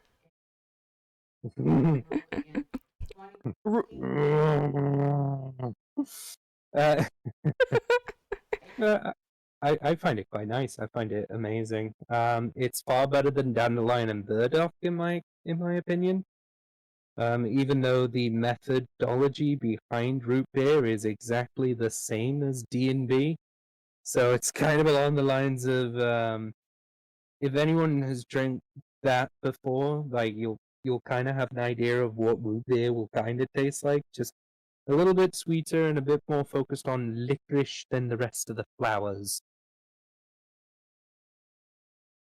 Okay. Number 3. The way we arrange our dates. Month, day, year, almost world. This day, month, year. Now, yeah. Well, lately, I've gotten into the habit, I guess. Flame's been rubbing off on me. Get your out of the fucking gutter. I didn't mean like that. Shut up. Ooh, my. Okay, no. Goddamn. Can't be a stream without one fucking joke like that. Clearly not, no. It's not a Thanatos stream unless we make one joke about us hitting on each other or vice versa. Alright, coolio. But yes, as I was going to say, lately I have been dating my drawings and that, the British way, I do day, month, or not, is it day, month, year, right? Yeah, I've been doing Day, like, month, yeah. So like today I would write 10/7/2025. I don't know, I just got in the habit of doing it. No really particular reason, I don't think, but whatever. The fact that Halloween as a holiday is so popular here with kids and adults. Ah, yes, Yes. Yeah, so, growing up, you're told to don't talk to strangers, don't take candy from strangers. Yet, what the fuck do you do on Halloween? The very day? Not only do you talk to strangers, you go up to their houses, knock on their door, and demand that they give you candy. What the fuck? Okay, so, I mean, if you're being responsible, it's not actually like that. I mean, yes and no. So, what it is that it's, how do I say this? There are people in your neighborhood normally. The guy showed you the old area where I lived. I think it's a block. Everybody knows each other. You go from house to house, and the general thing is, if the light's on, that means somebody's home. You walk with your parents. You walk up to the door, knock on it, say trick or treat. They open up the door. Hello. Oh, nice costume. What are you supposed to be? A ghost? Whatever. They put a little treat in your bag or basket. Whatever. You walk away and you walk on to the next house.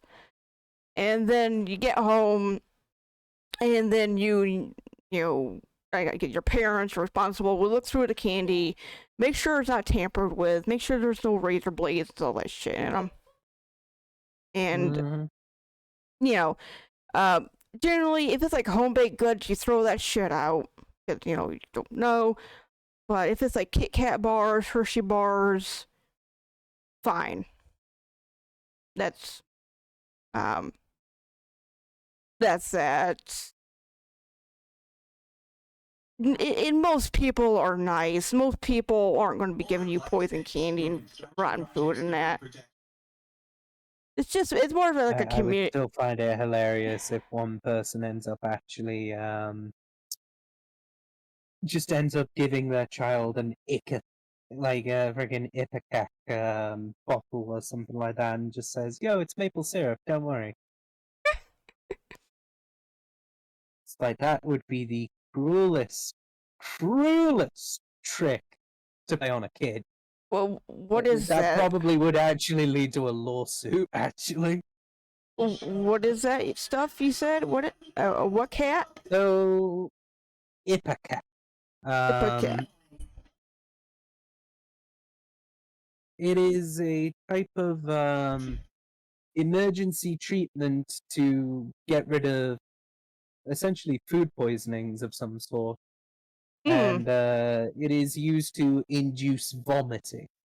Oh, so like smelling salts or something. I guess. Kinda, yeah, but it's specifically designed so that you drink it. It tastes like maple syrup, which is why quite a few people can't have pancakes afterwards. Oh no. Because and because of that, it's like, right, okay, so you drink a bottle of Ipecac, and you will just start throwing your guts up. Challenge accepted. No. See, Sensible Pixel says she had a nice vegan meat pizza today. Nice. Vegan cheese nice. melts really well. That it does. Yes. A couple years ago or a year ago, whatever, I did see like it might have been like a year ago on like TikTok, whatever. It was someone was, like, during Halloween, they had like the option. They had like two baskets. One was filled with candy, the other was filled with just potatoes, like plain raw russet potatoes, whatever. All the kids, they didn't want the candy; they wanted the potatoes. And I thought that was funny and cute.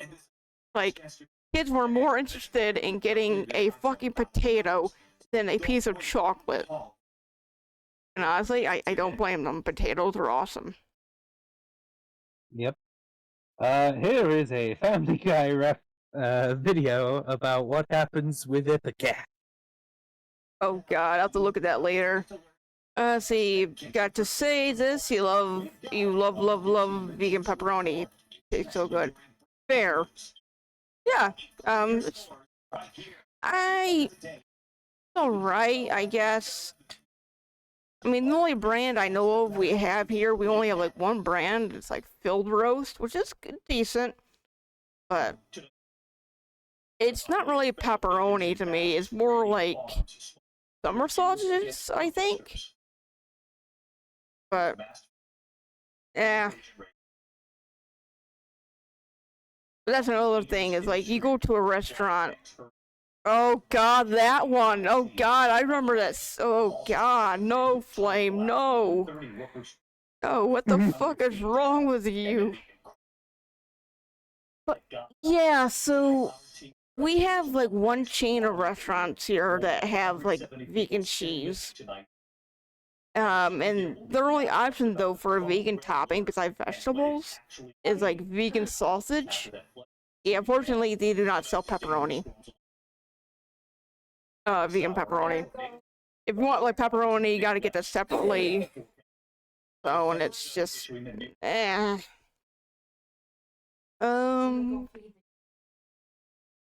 good.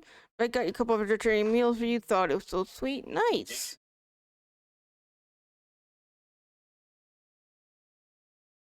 Okay, That actually sounds quite nice. Number 5, when I moved to Japan, I was shocked that people would go to the doctor for a cold. To me, it was normal to avoid the hospital. Wait, hold up. What? When I moved to Japan, I was shocked that people would go to the doctor for a cold. To me, it was normal to avoid the hospital at all costs unless there's something really serious going on. Well, I mean, for a cold, even in the UK, we usually just tell you, suck it up, you'll be fine. Yeah, I mean, if the cold becomes bad enough or whatever, I mean, you do go to the doctors, but it's like your ENT, ear, nose, and throat doctor, and it's like, okay, here, you have a cold, go home, you take some Tylenol, whatever, for the pain, put a hot pack on your forehead, type cold pack, whatever, drink water, rest up. That's it. You don't really go to the hospital unless, again, it's like a serious emergency. Um,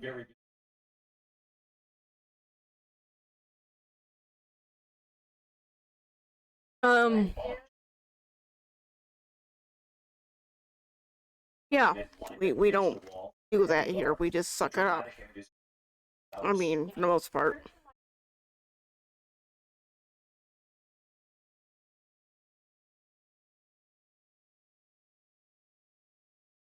Let's see. Number 6. Second here. Pretty sure. Number 6, drug testing. You've worked serious jobs since 13. No, never had. 1 second.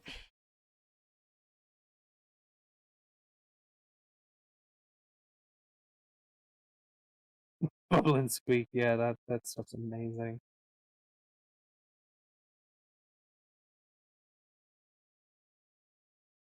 I'm waiting for our roommates to quiet down. Mm-hmm.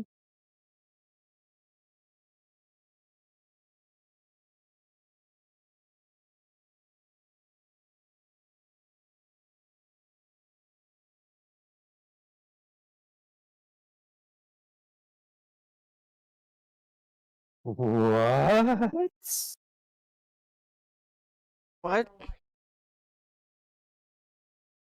Drug testing before you can sort parcels? I mean, Hold up. I remember my sister. Wait a second. You think Lottie needs it? Okay, fair enough. Okay. Let me read this. Drug testing. I worked for a shop since I was 13 years old and never ever heard about the concept of drug testing except for convicted felons coming back for detention, leave, or something like that. Then I worked in the U.S. and your boss was like, "Well, obviously, I'm gonna have the fuck. I'm gonna have to drug test you for you." What the fuck? I've never heard of this.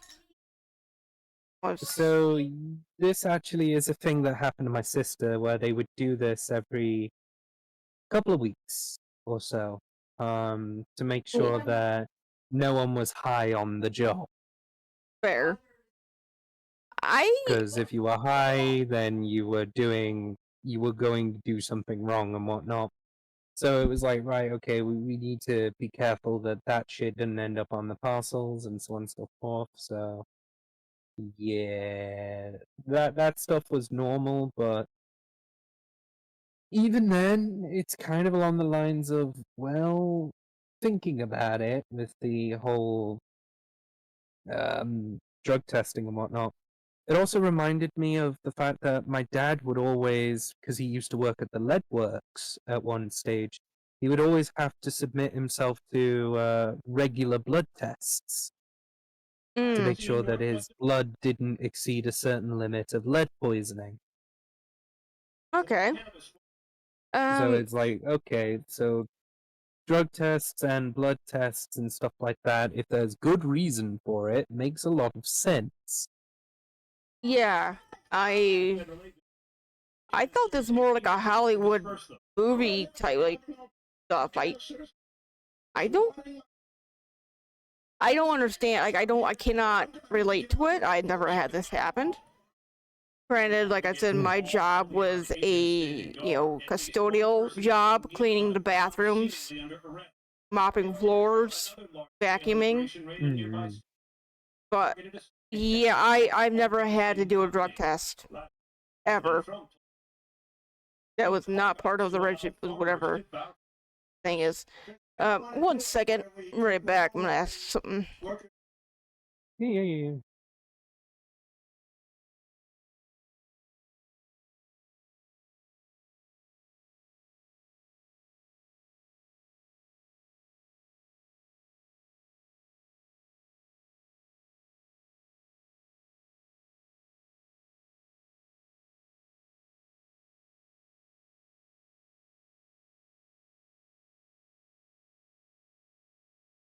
The Irish truly are something else entirely.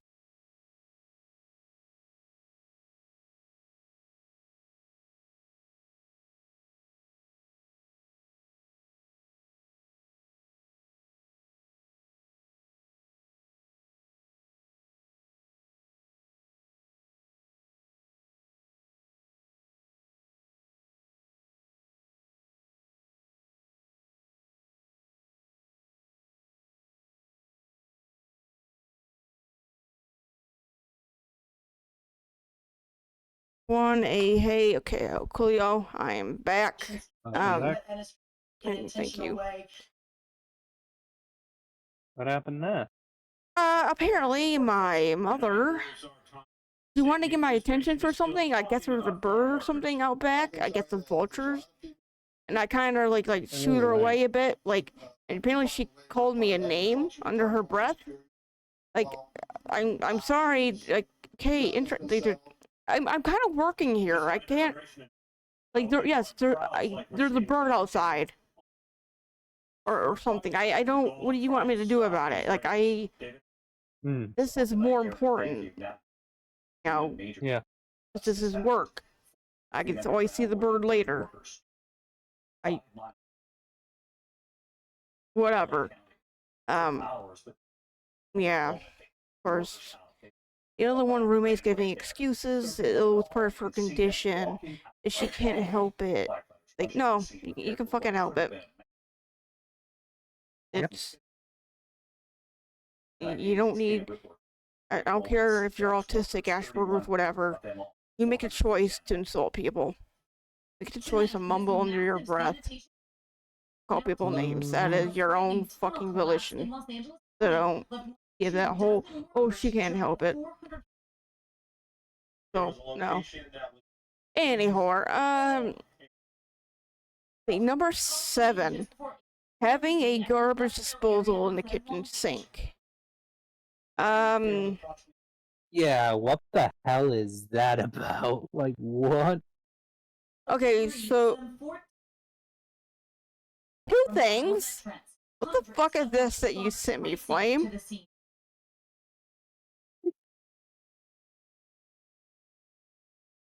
2008 was a safer and more comfortable time. Monster Energy drinks, Xbox 360, Doritos, Linkin Park, and Shadow the Hedgehog, and a bear trap. All in a, yep. And a dinosaur. And a big titty golf girl. Who probably will bite you instead of the bear trap. Interesting. So, we have a garbage disposal. How it works, okay, so we have our sink, and it's divided into 1 side has a garbage disposal, the other side has a regular drain where soap and water would go down, and you would wash dishes if you didn't have a dishwasher. So,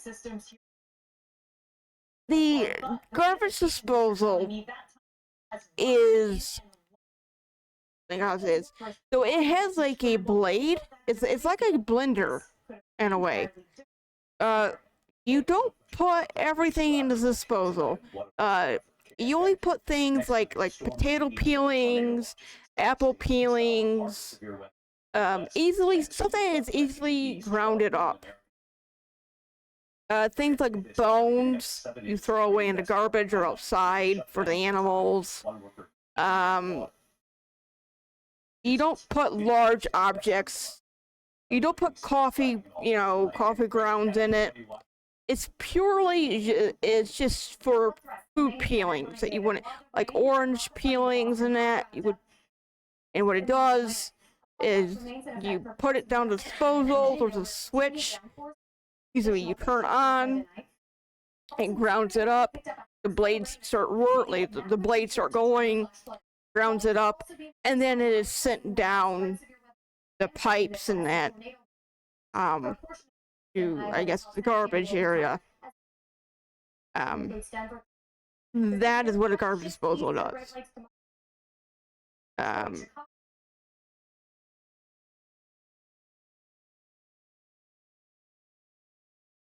Wait for your response, Flame. What? It still baffles me, like, why you would have, like, essentially a trash chute down the sink. It's like, I could understand a grease trap or something like that, which is that shit's grim to clean out. Yeah. But I would understand that. I think it's because... Oh, go on. That's just weird. And especially with the fact that sometimes you'd have to dip your hand in the plug hole as well to grab shit, Yeah, that kind of does thing. happen. And then if you've got a freaking blender attached to that thing, it's like, oh yeah, I'm just gonna turn my hand into fucking sashimi. Well, that's the thing. You don't you turn it off before you stick your hand into it. And some people may fucking forget to turn it off because Well, you then they know, fucking deserve that shit. They deserve to lose a hand. it's like you're all idiots. Yeah, they fucking deserve it. So, I think what it is, it's like, say, for like potatoes. You know, you're at the sink, you wash the potatoes, the sink's right there. Instead of taking the potato peeling somewhere else, like it's right there. It's more convenient. You know, you wash it under the sink, the water, you know, peel it, and it's right there. You put it down the disposal and you go on your merry way. It's more. It's just a convenient thing, if anything.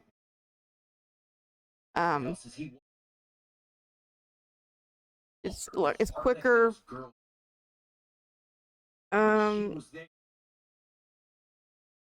Requiring number 8. Requiring cashier to stand up. It seemed normal when you lived in the U.S., but now in Spain, cashier sitting down while you can't sit while working in the U.S. Oh, I didn't know that was. I mean, yeah. So cashier jobs, yeah, people have to stand. I never thought about it. Seems unnecessarily cruel. Yeah, that being said, I mean, there couldn't. are certain places where it's like in the UK, we do have some that do that. But for the most part, you will see them parking their buttocks on a chair. Me, if I ever got a job as a cashier, I would have to have a chair. I would not be able to stand that long. Like, just in general, like, I can't. Um,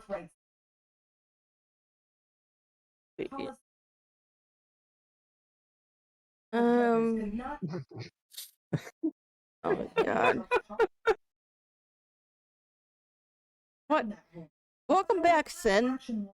Back. You are a ball of sweat. You don't sweat, my fingers. You don't sweat, my dear glow.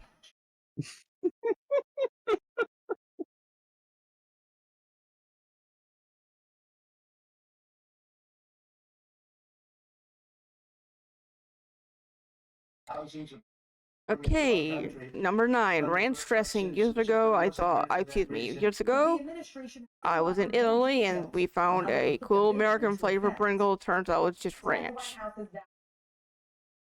You guys not have ranch. So, the closest thing we have of ranch is literally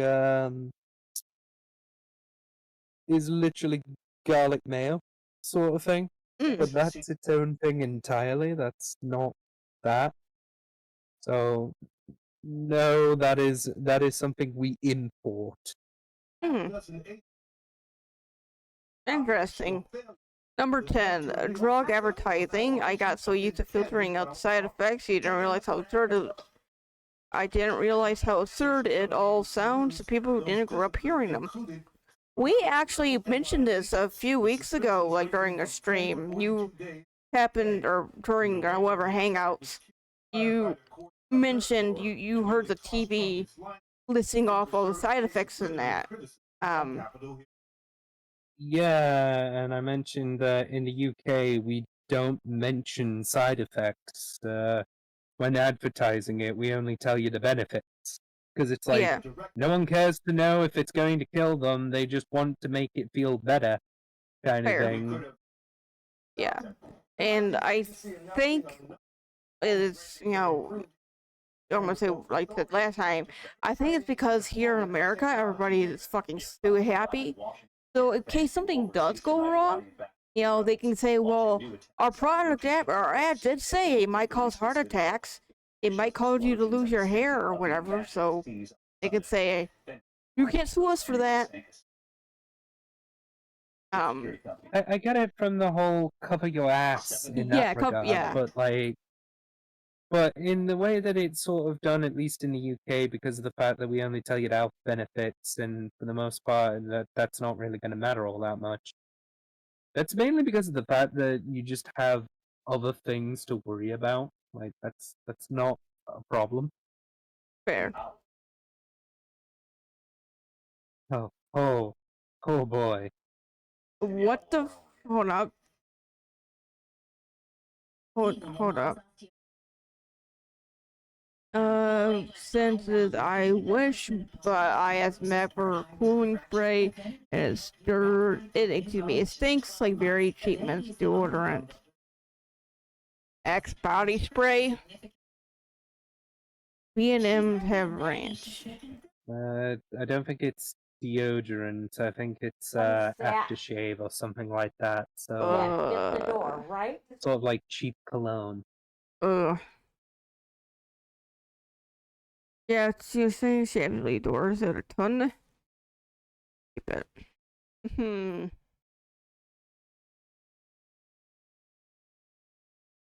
Number 11. Figuring out your taxes. What do you owe? Don't know. Does the government? Yes, they will just tell you no, figure it out. If you get it wrong, you're in trouble. Yeah, I've heard about this. You have to know your taxes, whatever. Apparently, and if you don't know it, just guess. But if you guess wrong, yeah.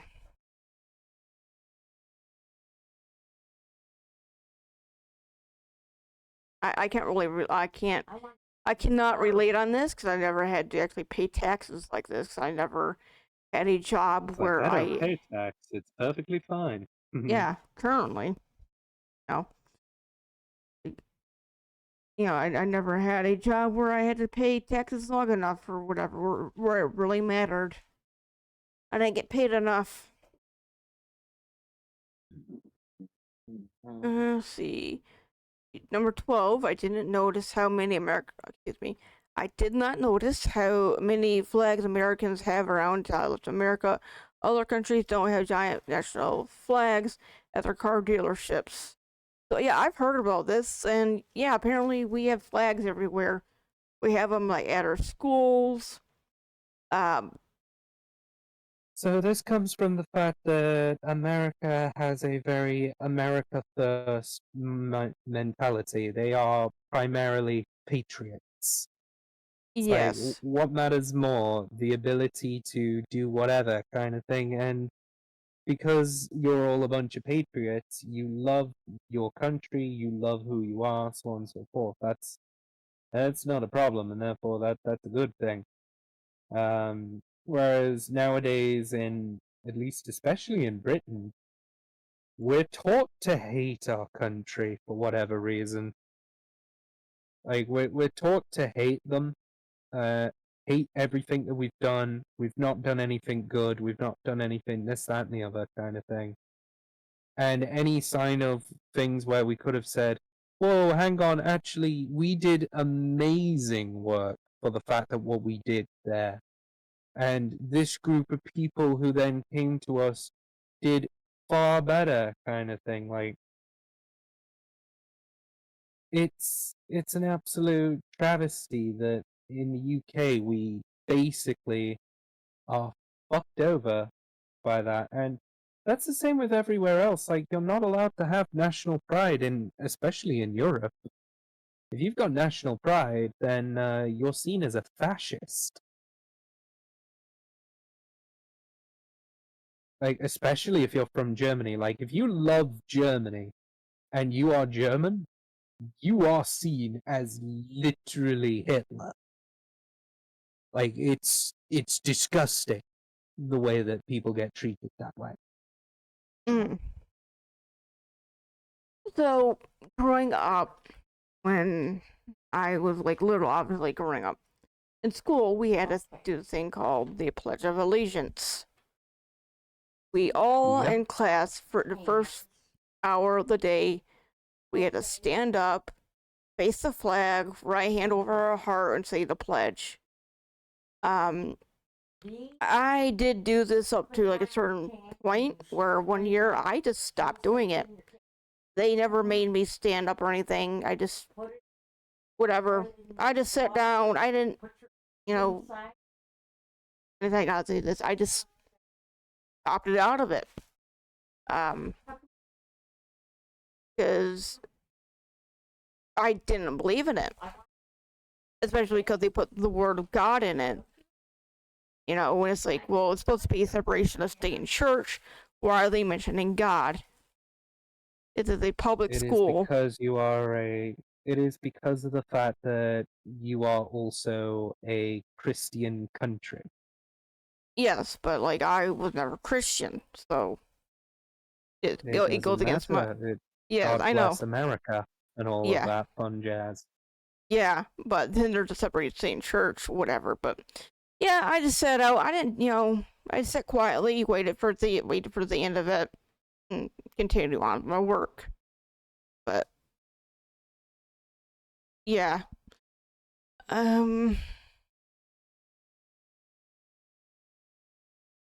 second, one moment. Excuse the DM. What? I'm going to look at it anyways.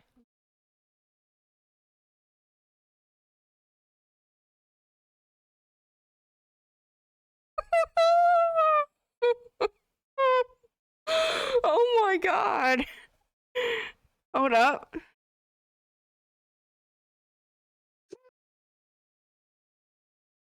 Did you get it too, Flame? The little crocheted Yes. thing, yeah. That's actually clever. Gold, Sen. That is gold.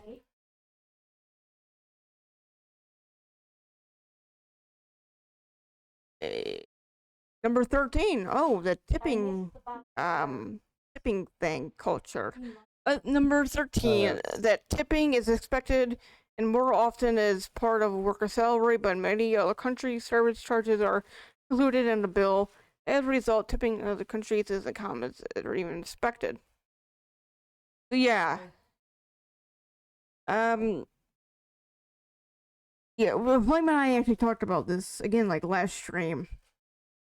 To a point where it's like annoying, it feels pressured. I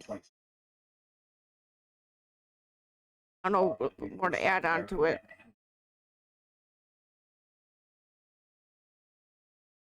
Oh, maybe you can add something onto it, Flame. Maybe you can add. Like, I'm against being like, I'm under the thing of where it's like, if you want to tip, by all means, go ahead, but it should not be expected.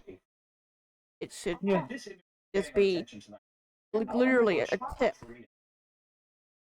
You know, like example, like I guess for like right now, I'm streaming.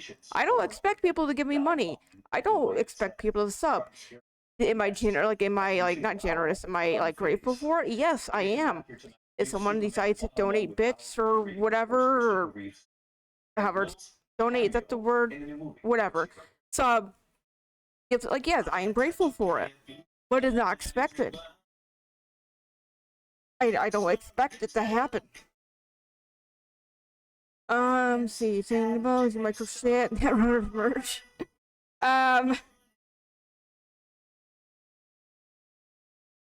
I know you're taking the piss. I know you're joking. But yeah, we obviously can't do that. Not just because it would be against the TOS, but okay. For me, a tip is for good service, but when the toad just tip for service, then we yeah. And that's generally we like. are looking at eventually doing merch ideas, so Yes, we are. Yes, we are looking at doing merch potentially, but just the object that she sent in question or whatever we can't do because it's you might try and crochet. Oh, by all means, go ahead, make fan art if you want. That's fine. That is for the community. Obviously, I technically own the rights to it. my design and all that, but character name itself. Yeah, if you want to make crochet whatever of the character, by all means. Oh, second.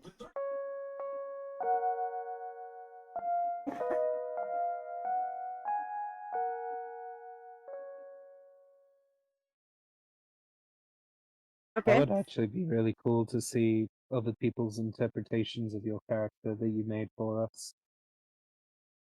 Pardon? That would actually be kind of cool if there were interpretations of that character, like seeing other people's view of it. Right, right. So, side thing here, actually, that Alex and I actually talked about mentioning of maybe making more mascots with like different themes, so like people can choose to have like different colors in that. He's even mentioned of maybe having the community do this. Um, but like right now, our mascot is black and red theme. We can have another mascot that's like purple or something. Uh, and like use different type of animals and other things. Um, oh, maybe one of these days I'll make another mascot for the fun of it. We'll see. Kind of like, oh, I realized, fucking A. Try not to make it to like Five Nights at Freddy's, where it's like a mascot for every fucking thing. But yeah, no. You can send the little thing at a crochet for steps. Oh, look. Yeah, just keeping the DMs, obviously.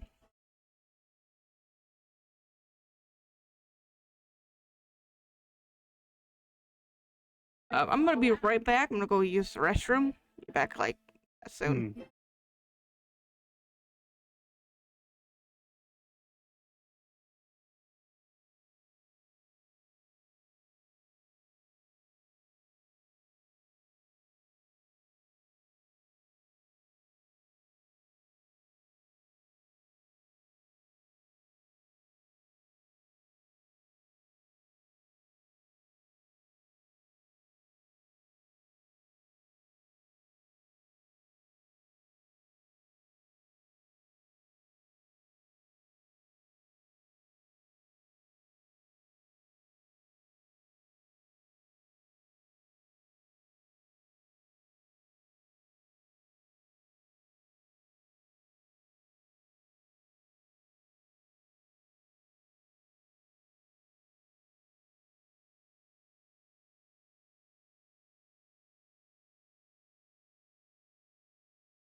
Check one. Okay, I am back.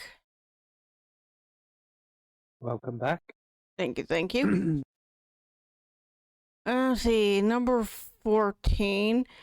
I was recently. Let me sure. Yeah. I was recently visiting a friend in another country when we were chatting.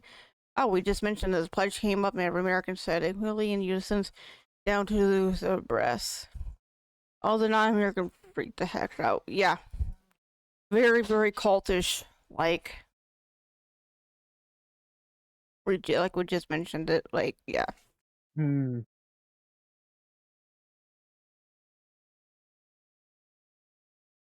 Number 15, my Aussie friend who visited seemed to be really shocked that we had an entire aisle dedicated to sugary breakfast cereals. You guys not do that in the UK? What? Wait, what? Do you not have a aisle dedicated to breakfast cereals? We do have an aisle for cereal, yes. Okay. Apparently, I guess it's not a thing in Australia, though. Anyways.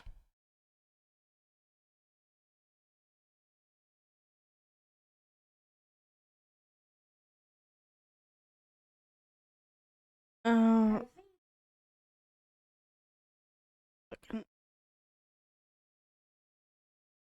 number 16. I was surprised to realize how many people from other countries hate the taste of peanut butter. It's such a non-controversial flavor. Oh, I didn't think that would be a problem or anything. Like, is peanut butter really as that? long as you- Like, apparently a lot of countries don't like peanut butter. Like, not a thing? It's an acquired taste, and especially when you also combine that with some people who are just allergic to peanuts. So most people just don't carry around jars of peanut butter for that very reason. Fair. Number 17. That we start our week on Sunday rather than Monday. Yes, that's weird. Now that you pointed it out, you would think maybe, wouldn't Sunday be like the last day of the week? So then that's supposed to be the whole day of rest? Yeah, Sunday is supposed to be the day of rest. But that's why they usually say Monday is the day that everything starts. Yeah, so. The fact that Americans eat in our cars, whether driving or just sitting in the car eating. Several European visitors have commented on this, so this must be strange.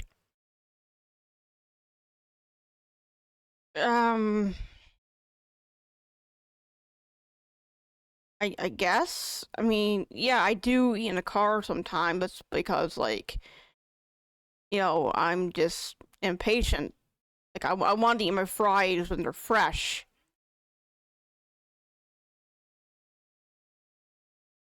Um, Yeah, the UK, we tend not to do that sort of thing all that yeah. much. Yeah, it's really like driving and eating. Personally, well, of course, I don't drive, but I've never actually known anyone to do this outside of like TV shows. So I can't really relate on that. Um, I guess if you're like running late for work, but in that case, I guess you just don't get breakfast. You just skip it and wait till lunchtime. I don't know. I think part of it is like American culture is very rushed, or opposed to like, other cultures is very relaxed. Hmm. Which contradiction, whatever. I'm very relaxed to a certain extent. I don't know how to explain it. It's very mixed. Like, yeah, growing up like in school, you were given like quote unquote 20 minutes to eat, or like 5 minutes to eat, and you had to like wolf your food down. Whereas I would take my time to eat. Like, I'm sorry. Like, I am trying to enjoy my meal. As shitty and cheap as it is, I am trying to enjoy it. Like, so, yeah. I don't know how else. I do not know how else to explain it. Although nowadays, I guess due to stress, I notice that sometimes, because I'm in such a hurry to do something, I do wolf my food down. That's because of like a learned behavior, because I eventually learned that, no, you can't take your time eating. You gotta force it down. You gotta eat and go. Eat and go. It's really not healthy, but whatever. Yeah.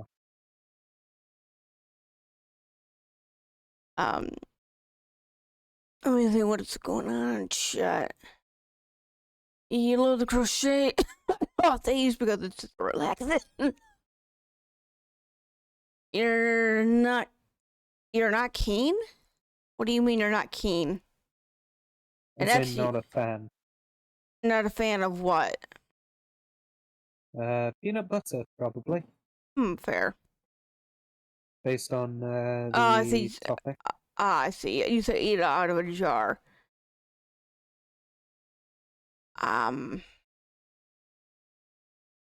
Honestly, I used to do that too. I mean, not straight out of the jar. Like, I would get like a plate or a bowl, put a scoop of peanut butter on the plate, do that. But yeah. Anyways, see. Okay, last one. Number fucking A. Number 19. Every time my extended family visits U.S., live in France. Oh no. Oh no. They always request a trip to Costco Sam's Club. They are amazed and probably horrified at the bulk items that are just for anyone to purchase. Okay. So I guess you guys don't have places like this in the UK? We do have Costco. That is something that has come about, although that is far more bougie.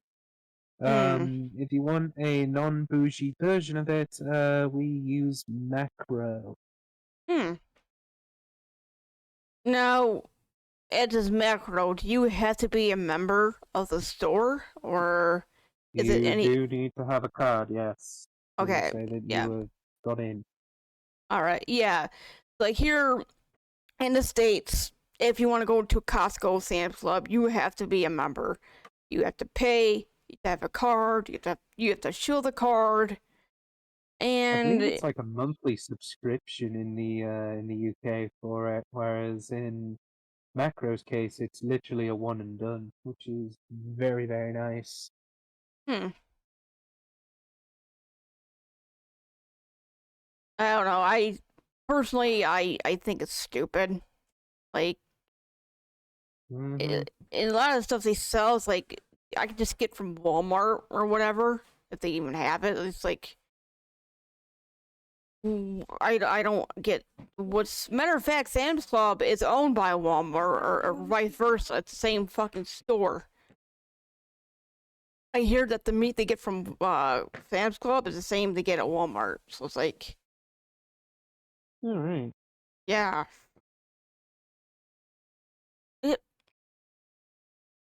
Yeah, I know, garbage night. I know.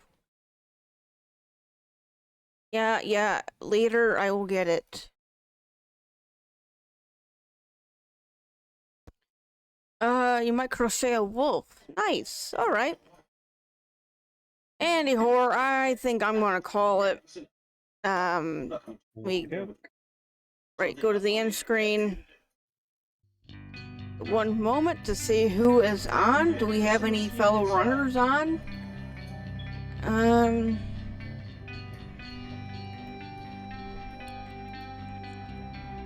want to thank everybody who stopped by, hung out, worked, watched, and followed. Matter of fact, hold on, let me go back for a moment. Let me change something over. Change the game scene. Let's turn it to video tube for now. We'll just do that. Okay, in stream, raid out someone. If you have any suggestions, feel free to suggest them. We're going to see who is on. Let's see, exit out of video.tube. Exit out of the fishing game. Oh, Rat is on. Nice. We're going to say hello to Rat. She is going to be playing Dragon Warrior 4 for the NES. Right now, she's just talking for like the first hour of her stream. She like talks and that, hangs out, and then she plays the game.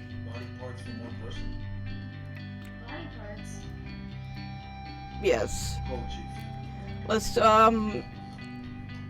raid Rat 707. Say Privyet, hello, whatever you want to say. Or, you know what, we'll just do, if you want to, if you are a fellow runner, vice versa, whatever, just do, that will be the raid message. Run the net. Yeah. I'm gonna copy that myself. But yeah, here, start raid. A lovely person. Matter of fact, if you look at the tree, that like yellow hanging necklace of cheese, I gave that to her, and that little metal pendant thing above it, again, that's something else I gave her. So, yeah. Some of her emotes were made by me. But yeah, it's really, really wonderful person. Wonderful streamer. Plays a lot of like Genesis, NES, retro, and the like. But yes, everything to say, Flame? I can't really think of anything. Okay, fair enough.